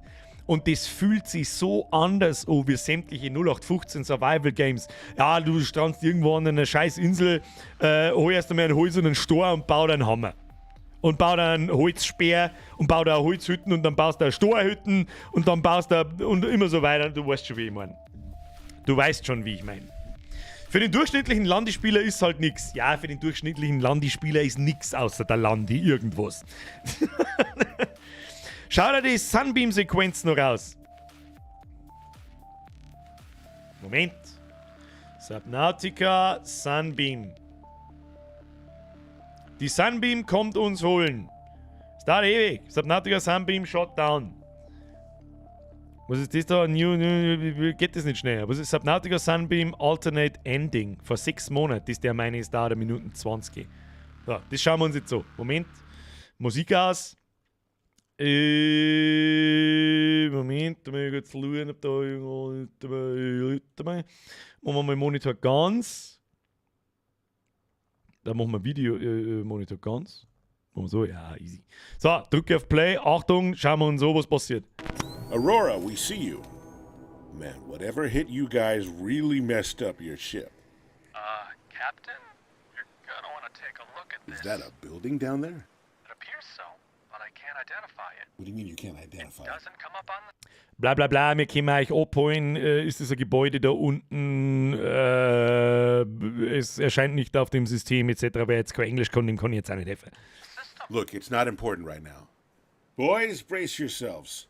We're breaching atmosphere in 10, 9, Es 8. kommt, damit ich das verstehe, es kommt im Laufe des Spieldings, kannst du einen Funk abgeben wahrscheinlich und dann kommt jemand dich zu retten. Das ist der Versuch davon. Den haben wir mir halt jetzt übersprungen. Wait, what's that? What? No, that energy spike. It's getting larger. From the building? Everyone get to the escape pods now. I don't think I'll be able to steer clear of it. Mayday, mayday! Thrusters have taken heavy damage. Bracing for impact. Thrusters have taken heavy damage. Das schaut irgendwie aus, als war nichts mit.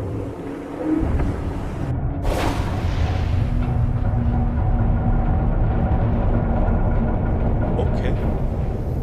Boys, I won't make it.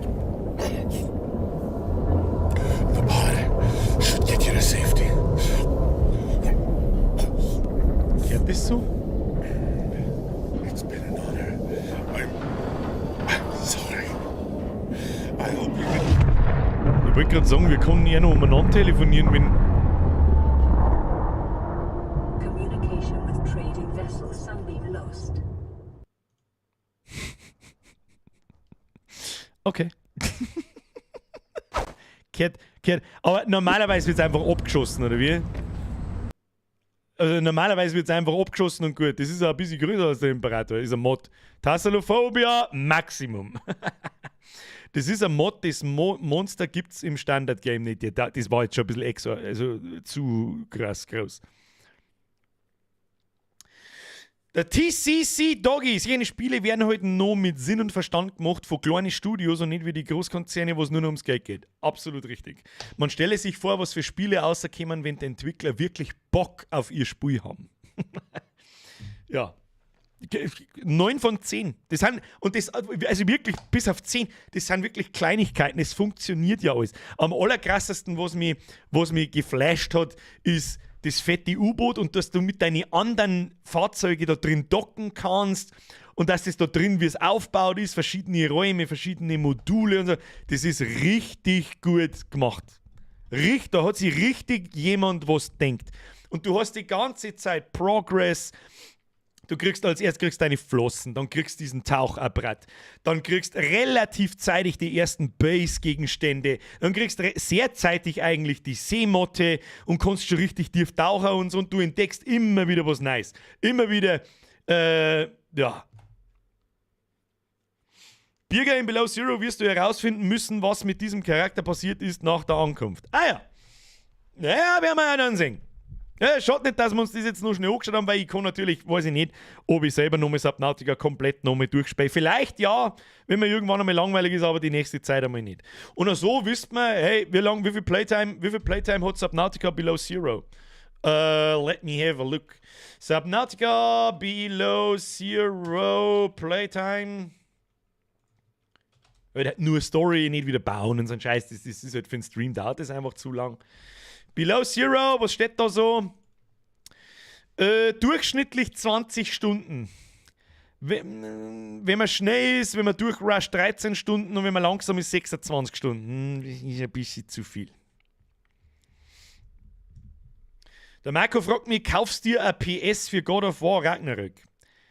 Lieber Marco, kein Spiel der Welt ist es wert, dass man sich für 600 € eine Konsole kauft. Mit der man dann sonst nichts tut, außer God of War spielen. Und ich mag es nicht verschreien. Ja, das erste God of War war super. Haben wir am Anfang des Jahres gespielt, da ist für den PC gekommen. Okay? Aber lasst mal die Kirche im Dorf. Ich war nicht so gehypt auf God of War, wie das einige von euch sind. Ist nur ein friendly Reminder, was mit anderen Spielen passiert ist. Die ultra krass gehypt worden sind. Es kann ein gutes Spiel werden. Aber ganz ehrlich, ich habe es ja am PC gespielt, Anfang des Jahres haben wir durchgespielt. Und da habe ich mir schon gedacht, oh Freunde der Sonne, da haben wir die Messlatte aber verfickt hoch gehängt. Da ist sie die so hoch und weit oben, dass ich nicht so hundertprozentig weiß, was man da noch an wirklich gute, einen zweiten Teil halt, ja? Zusätzliche Game Mechanics, Kampfmechanics und so weiter. Da muss schon viel kommen, dass Ragnarök reinhaut. Da muss viel kommen. Ich bin mir sicher, eigentlich das Sinnvollste, was sie machen sollten, ist, nimm den ersten Teil, scheiß auf mehr Game Mechanics, gib mir noch ein, zwei mehr Waffen, passt schon. Ansonsten eine geile Story, fertig. Nicht lange umeinander experimentieren, gib mir das gleiche Spiel nochmal, bloß mit neuen Charaktere etc. und so weiter und so fort. Und gut ist, aber ich fürchte halt, das werden sie nicht tun.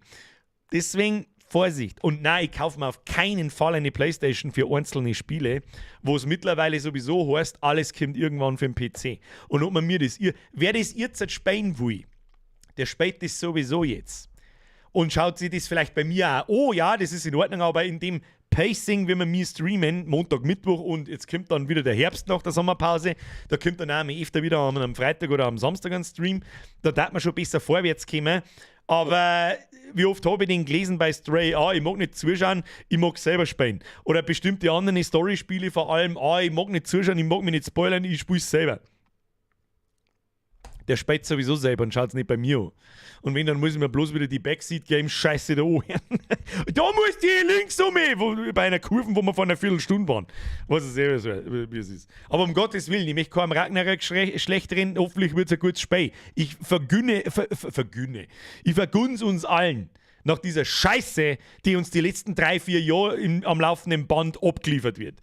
Da tut so ein Spiel wie Subnautica mal richtig gut. South Park Folge Messlatte. Ja, so ungefähr. Der Picklewick schreibt, ich hoffe, Modern Warfare 2 wird endlich wieder ein gutes COD. Du, das wird ich kann den Namen, es gibt ja immer 2 Entwicklerstudios, die Call of Duty machen. Eins ist beschissen, eins ist gut. Das, mir fällt der Name nicht ein, irgendjemand beim Chat weiß schon. Da, jetzt könnt's flexen. Wer das weiß, der flexen. Der darf auch gern Backseat gamen, der hat ein bisschen Ahnung von der Materie. Wie heißt es? Activision, Infinity Ward, richtig. Sprengi, du darfst flexen, ansonsten keiner. Und der Dark Knight Wolf auch. Infinity Ward. Wie heißt der andere? Entwickler? Der ist für World at War, der ist für Vanguard zum Beispiel auch verantwortlich. Treyarch, richtig, Mr. Dark. Der Dark Knight Wolf ist der Oberflexer, der darf durchflexen, wie er will. Und Modern Warfare 2 ist von Infinity Ward und die machen die guten CODs. Auf dem zum Beispiel Warzone basiert. Leider Gottes kommt dann der Treyarch-Track daher, der dann irgendwie in Warzone eingemerged wird und dann hast du halt 100 Millionen Waffen und seien wir uns ehrlich, kein Mensch möchte irgendwie. Das andere ist Sledgehammer, das kann natürlich auch sein, stimmt. Was ist denn dann Treyarch? Gut. Sowieso wurscht, die eine Seite ist beschissen, die andere nicht. Und es ist ja schon angekündigt, dass Anfang nächstes Jahres Warzone 2 kommt. Und seid mir nicht besser, ich mag Warzone, ich habe Warzone geliebt, bevor Vanguard gekommen ist. Ja, das moderne Warzone. Und nicht diese Scheißdrecksinsel mit Waffen aus dem Zweiten Weltkrieg mit Red Dots drauf und sein Müll. Das hat's mir versaut. Das habe ich fast nicht gespielt. In Warzone, im ersten, habe ich sehr viele Stunden versenkt. Da habe ich sogar mal ein Video dazu gemacht. Das habe ich so gesucht, dass ich sogar ein Video gemacht habe. Und es ist echt extrem selten, dass ich ein Gaming-Video mache. Sehr selten. bin ich sehr froh, dass das wieder kommt. Ich bin sehr zuversichtlich, dass Modern Warfare 2 sehr gut wird. Story, gut, der Multiplayer interessiert mich nicht so stark. Der interessiert mich erst dann, oder nicht mehr so stark. Der interessiert mich erst dann wieder, wenn Warzone 2 da ist und man seine Waffen leveln kann. Ab dem Zeitpunkt kommt übrigens sowieso Call of Duty nur noch alle 2 Jahre. Das ist das erste Mal, was sehr gut ist. Das tut der Reihe mit Sicherheit sehr gut. Ich verstehe auch das ganze Gehate um Call of Duty nicht. Du kannst mir erzählen, was du willst. Warzone ist der beste Battle Royale Shooter, Arcade Battle Royale Shooter. Ja, der beste Battle Royale Shooter, wenn du mich fragst, ist Escape from Tarkov.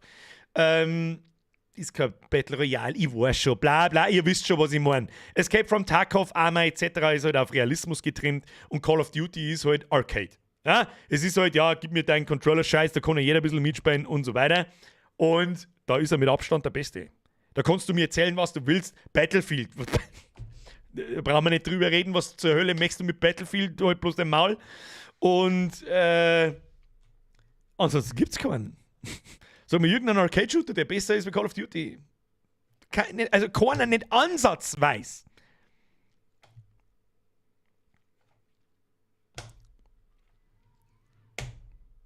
Bin ganz ohr. Also, it is what it is. Ich kaufe mir bloß Black Ops, wenn es kommt, dann Shooter. Es ist von den anderen. Black Ops war nicht schlecht, kommt aber nicht an Infinity War dran. Oder vertausche ich gerade? Apex Legends ist besser. Zumindest, sagen wir gleichwertig. Es ist jetzt eine Geschmackssache. Ich habe Apex gespielt, auch lange genug übrigens. Ist ein anderes Spiel, aber es funktioniert genauso gut wie Call of Duty. Von Engine her, von, ich weiß nicht, wie man das nennt, vom Aim-Feeling, vom Gunplay und so weiter, nimmt sie nichts. Richtig, an Apex habe ich jetzt gerade nicht gedacht. Apex kommt ran. Stimmt. Das Balancing in Apex ist halt mega geil. Das so ist, also wir haben aufgehört zum Spielen, weil das haben sie irgendwann einmal komplett verkackt. Nein, Apex ist besser. Nein, besser ist es nicht, aber ich kann es verstehen. Das ist dann Geschmackssache, verstehe ich. Aber das ist vom Feeling her gleich, vom Movement her funktioniert es gleich und so weiter und so weiter. Verstehe ich. Bin von COD auf Apex umgestiegen, weil mir die Camper und Cheater am Sack gegangen sind. Mei, meinst du, in Apex cheaten sie nicht oder was? Wenn du keine Freunde hast, die zocken. Was? Hat der Elkon geschrieben, was hat denn der noch geschrieben? Ich weiß nicht. Alt, fett und langsam. Was? Das einzige Wahre ist Bulldog Royale. Das stimmt, Blermi. Was haben wir da noch? Waffensee!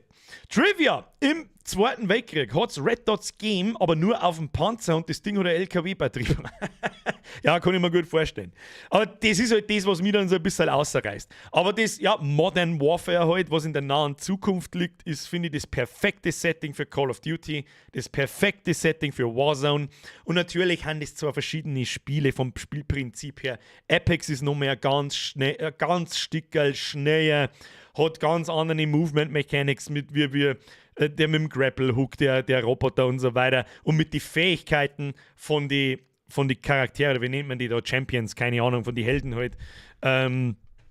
Natürlich hat das noch einen ganz anderen Spielcharakter, aber es fühlt sich gleich an. Es spielt sich gleich gut. Die Community ist bei A genauso beschissen wie bei B. Glaubst du, dass den Apex nicht cheaten? Na, Call of Duty ist halt viel bekannter als Apex, also gibt es mehr Cheater in Call of Duty. Ja?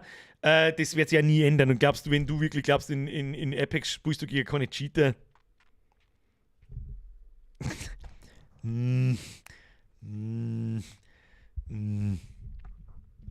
Naja, gut. Aber haben wir sonst noch einen Shooter? Das ist ein interessantes Thema. Haben wir sonst noch irgendeinen Shooter, der da an die Qualität dieser beiden Arcade-Shooter ohne kratzt? Halo, kannst vergessen.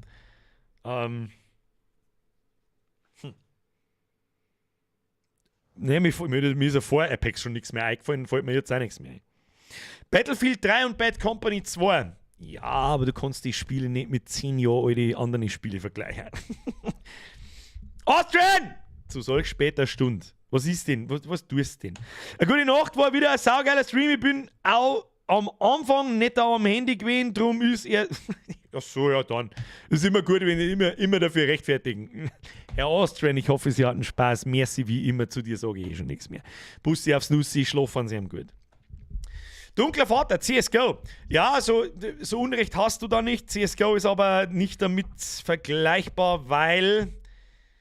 Gut, es ist zum einen einmal kein Battle Royale, das meine ich aber auch gar nicht. Ich meine, Call of Duty hat einen normalen Multiplayer-Modus und Counter-Strike ist einfach anders. Counter-Strike, CSGO ist nicht zur Gaudi einer der meistgespielten Shooter, die es gibt. Natürlich ist CSGO super. Das Movement ist ganz anders, aber das Gunplay und das Aimplay oder was weiß ich, wie man es nennen soll, ist fucking on point. It just works. Ja? Also CSGO hat die Messlatte auch hier oben. Destiny wäre noch ein Shooter. Destiny habe ich nicht lange gespielt, da kann ich nicht mitschmerzen. Meine Doom? Ja, Doom. Doom ist als Singleplayer-Shooter ist mit Abstand Doom Eternal war der beste Singleplayer-Shooter, den ich seit keine Ahnung wann gespielt habe. A Nice Bad Company wäre aber auch mal was. Nein, bitte keine Battlefield-Spiele mehr. Bitte keine mehr. Haut's mal bloß ab mit den Battlefield-Spielen nie wieder. Stimmt, CSGO hat ja wohl ein Battle Royale. Stimmt, jetzt was du das sagst, ja, habe ich mitgekriegt. Habe ich genau einmal gespielt. Bin sofort gestorben, aber denke, nein, das tue ich mir nicht. Und CS hat 3 oder 4. Was? Battle Royale-Dinge? Jetzt was du das sagst, ich bin aber nur in Counter-Strike 7.6 hänge ich noch. Nein, 7.3, Entschuldigung. CS hat 3 oder 4 AKs. Echt? Bin eigentlich kein Shooter, bin eher auf RPG oder für MMORPG. Ja, ist ja nicht schlimm, um Gottes Willen. Ich kann dafür zum Beispiel nichts mit Rennspielen anfangen. Ja, jeder hat so seine Genres. It is what it is. Ewig schade, ich wünsche mir sowas wie Battlefield 4 in gut bzw. in neu. Und nicht so, wie wir das Jahr sehen haben müssen. Ja du, ich habe Battlefield auch gekauft. Ich bin ja der gleiche Depp. Hell Let Loose ist ein Realismus-Shooter. In seinem Genre einer der besten. Gibt es aber auch nicht recht viel Vergleichbares. Postscriptum ist zum Beispiel sowas schwierig. Wie schaut es mit Star Wars Battlefront aus? Habe ich auch 2 gespielt. Also einser, ja, ist ein typisches Battlefield-Gameplay. Da hat noch alles einigermaßen passt. Aber nein, kann aber auf alle Fälle nicht mit Apex oder Call of Duty mithalten. Auf keinen Fall. Ne? FIFA 23 wird dein Spielbürger. Ja, ganz gewiss. Ganz gewiss. Ne? Der Simato schreibt, wirklich, ich habe Hell Let Loose heute gekauft, kann das was? Das haben wir auch schon mal gestreamt. Schau mal Playlist durch, das haben wir schon mal gestreamt. Schau da, das kann was, ja, aber nur in der Gruppe. Such dir Spätsinn, du brauchst ein Mikrofon für Hell Let Loose, ohne Mikrofon brauchst du gar nicht anfangen. Teilweise werfen die Leute dann auch aus die Squads raus und so, wenn es nicht mit einer schmerzt. Und da ist wirklich wichtig. Da ist wirklich Teamplay größer alles. Wenn du das Spiel nicht verstehst, reißt du gar nichts. Ist auch ein bisschen komplizierter und schwierig zum Verstehen am Anfang. Sag ich dir, was es ist. Aber das ist ein super Spiel, nicht zurückgeben. Ist wirklich gut. Musst halt mengen. Also du musst halt mengen, dass du auf eine Kugel tot bist. Also du rennst und vor allem nicht weißt, wo es herkommt. Du rennst so, alles was 6 am Baum und Stauern, auf einmal und du liegst am Boden. Und dann denkst du so, keine Ahnung, ich habe einfach keinen gesehen. Spiel auf alle Fälle immer Amis und mit dem M1 Garand. Das tust. Mehr sage ich noch nicht. Ist gut zum Einkommen. Stabil. So, Leute, jetzt ist Schluss. Jetzt ist 5 vor 11. Die Bürgerin rasiert mich. Also, nochmal. Für den hartgesottenen Kern. Ich sag's jetzt durchs Blümchen. Ganz zum Schluss sage ich es. Vielen Dank fürs Zuschauen. Subnautica ist ein unfassbar gutes Spiel. Nur zu empfehlen. Jetzt ist kein Steam-Sale mehr, deswegen Achtung, Werbung in eigener Sache. Gehst auf mmoga.de, da kann man sich Steam-Keys kaufen, gibt es Subnautica, da ist garantiert billiger als auf Steam, falls irgendjemand sich überlegt, das zum Kaufen. Gibst du den Gutscheincode Bierger ein oder nimmst den Link in der Beschreibung, dann kriege ich ein bisschen was davon und für die ist sogar noch 3% billiger. Dankeschön an jeden, der das tut. Geht übrigens auch mit anderen Spielen. Dankeschön an dieser Stelle. Danke für die ganzen Donations. Danke für die Mitgliedschaften. Press Triple F für die Moderatoren, da wo wahrscheinlich schon keiner mehr da ist. Und jetzt machen wir, dass der Gutscheincode öfters geht. Du, wir haben schon mehrere geschrieben, dass der öfter geht. Der ist bloß eine ganze Zeit lang abgelaufen gewesen und das habe ich nicht gewusst. Einfach nochmal probieren. Der ist noch mehr erneuert worden vor kurzem. Ansonsten funktioniert das über meinen Link trotzdem. Da kriege ich aber ein kleines bisschen was davon. Das ist eigentlich gar nicht so wenig. Ich kriege da tatsächlich 10% davon. Und die kostet das Spiel deswegen nicht weniger. Ob der Code jetzt geht oder nicht. Ja, jetzt ganz Dankeschön. Wer mir unter die Arme greifen möchte, fürs Nichtstun, weiß das dafür habe ich den super tollen Tipp ausgekaut für die Seiten. Da gibt es die Spiele alle billiger. Ich kaufe meine Spiele nirgendwo anders. Zu was denn? Solange die ständig diese gleiche Scheiße da abliefern, kriegen die von mir auch keinen Cent mehr. Dankeschön für alles. Like nicht vergessen, für die Press F für die Nachschau-Squad, Press F für die Nachschau-Squad, pass auf, F gepresst. Und jetzt da ich sagen, wir sehen wir uns am Samstag irgendwann nach 18 Uhr.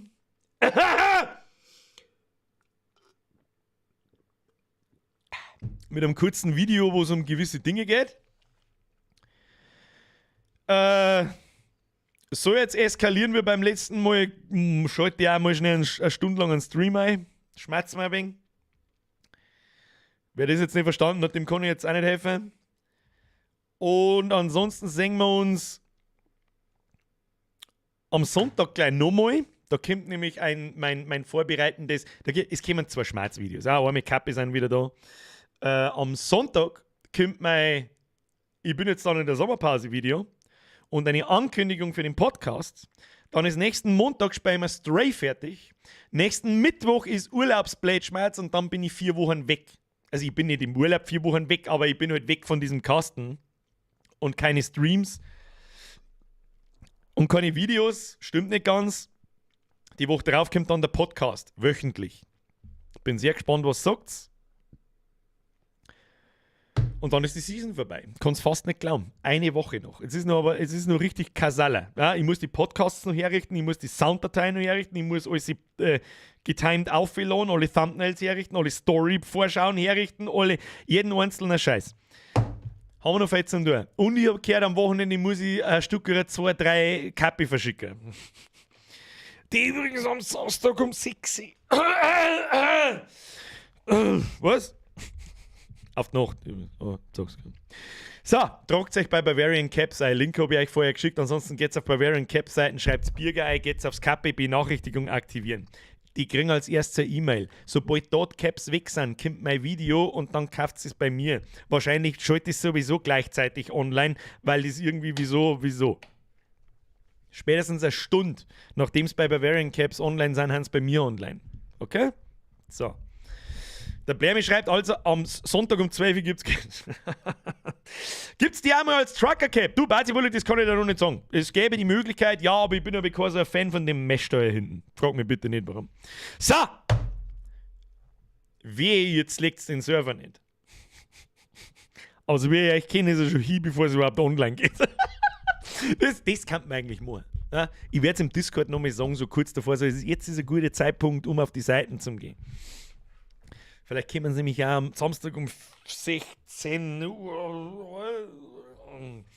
Was ist am Samstag um 16 Uhr? Ich hab's vergessen, schon wieder, keine Ahnung. Um 4 Uhr am Samstag geht die E-Mail aus. Okay? So. Stahlbau. Auf der einen Blüte. Merci für den Zwickel. So, macht's den Server kaputt. Dankeschön für fucking nochmal alles. Wir haben noch eine Woche bis zur Sommerpause, dann kommt mehr Video-Content wie im ganzen Jahr. Nicht ganz, aber fast. Ich hoffe, euch taugt's und wir sehen uns in 3 Tagen, in 4 Tagen und in 5 Tagen. Jetzt geht's voll ab. Jetzt schleicht's euch. Jetzt gehen wir ins Bett. Jetzt haben wir die 3 Stunden fast voll, das muss klar. Vielen herzlichen Dank fürs Zuschauen. Ich wünsche euch was, eine gute Nacht. Wir sehen uns spätestens am Samstag.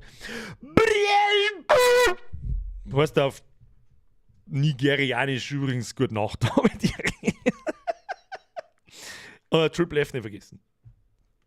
Strapse, Nudelwolke, 800% Zusatz.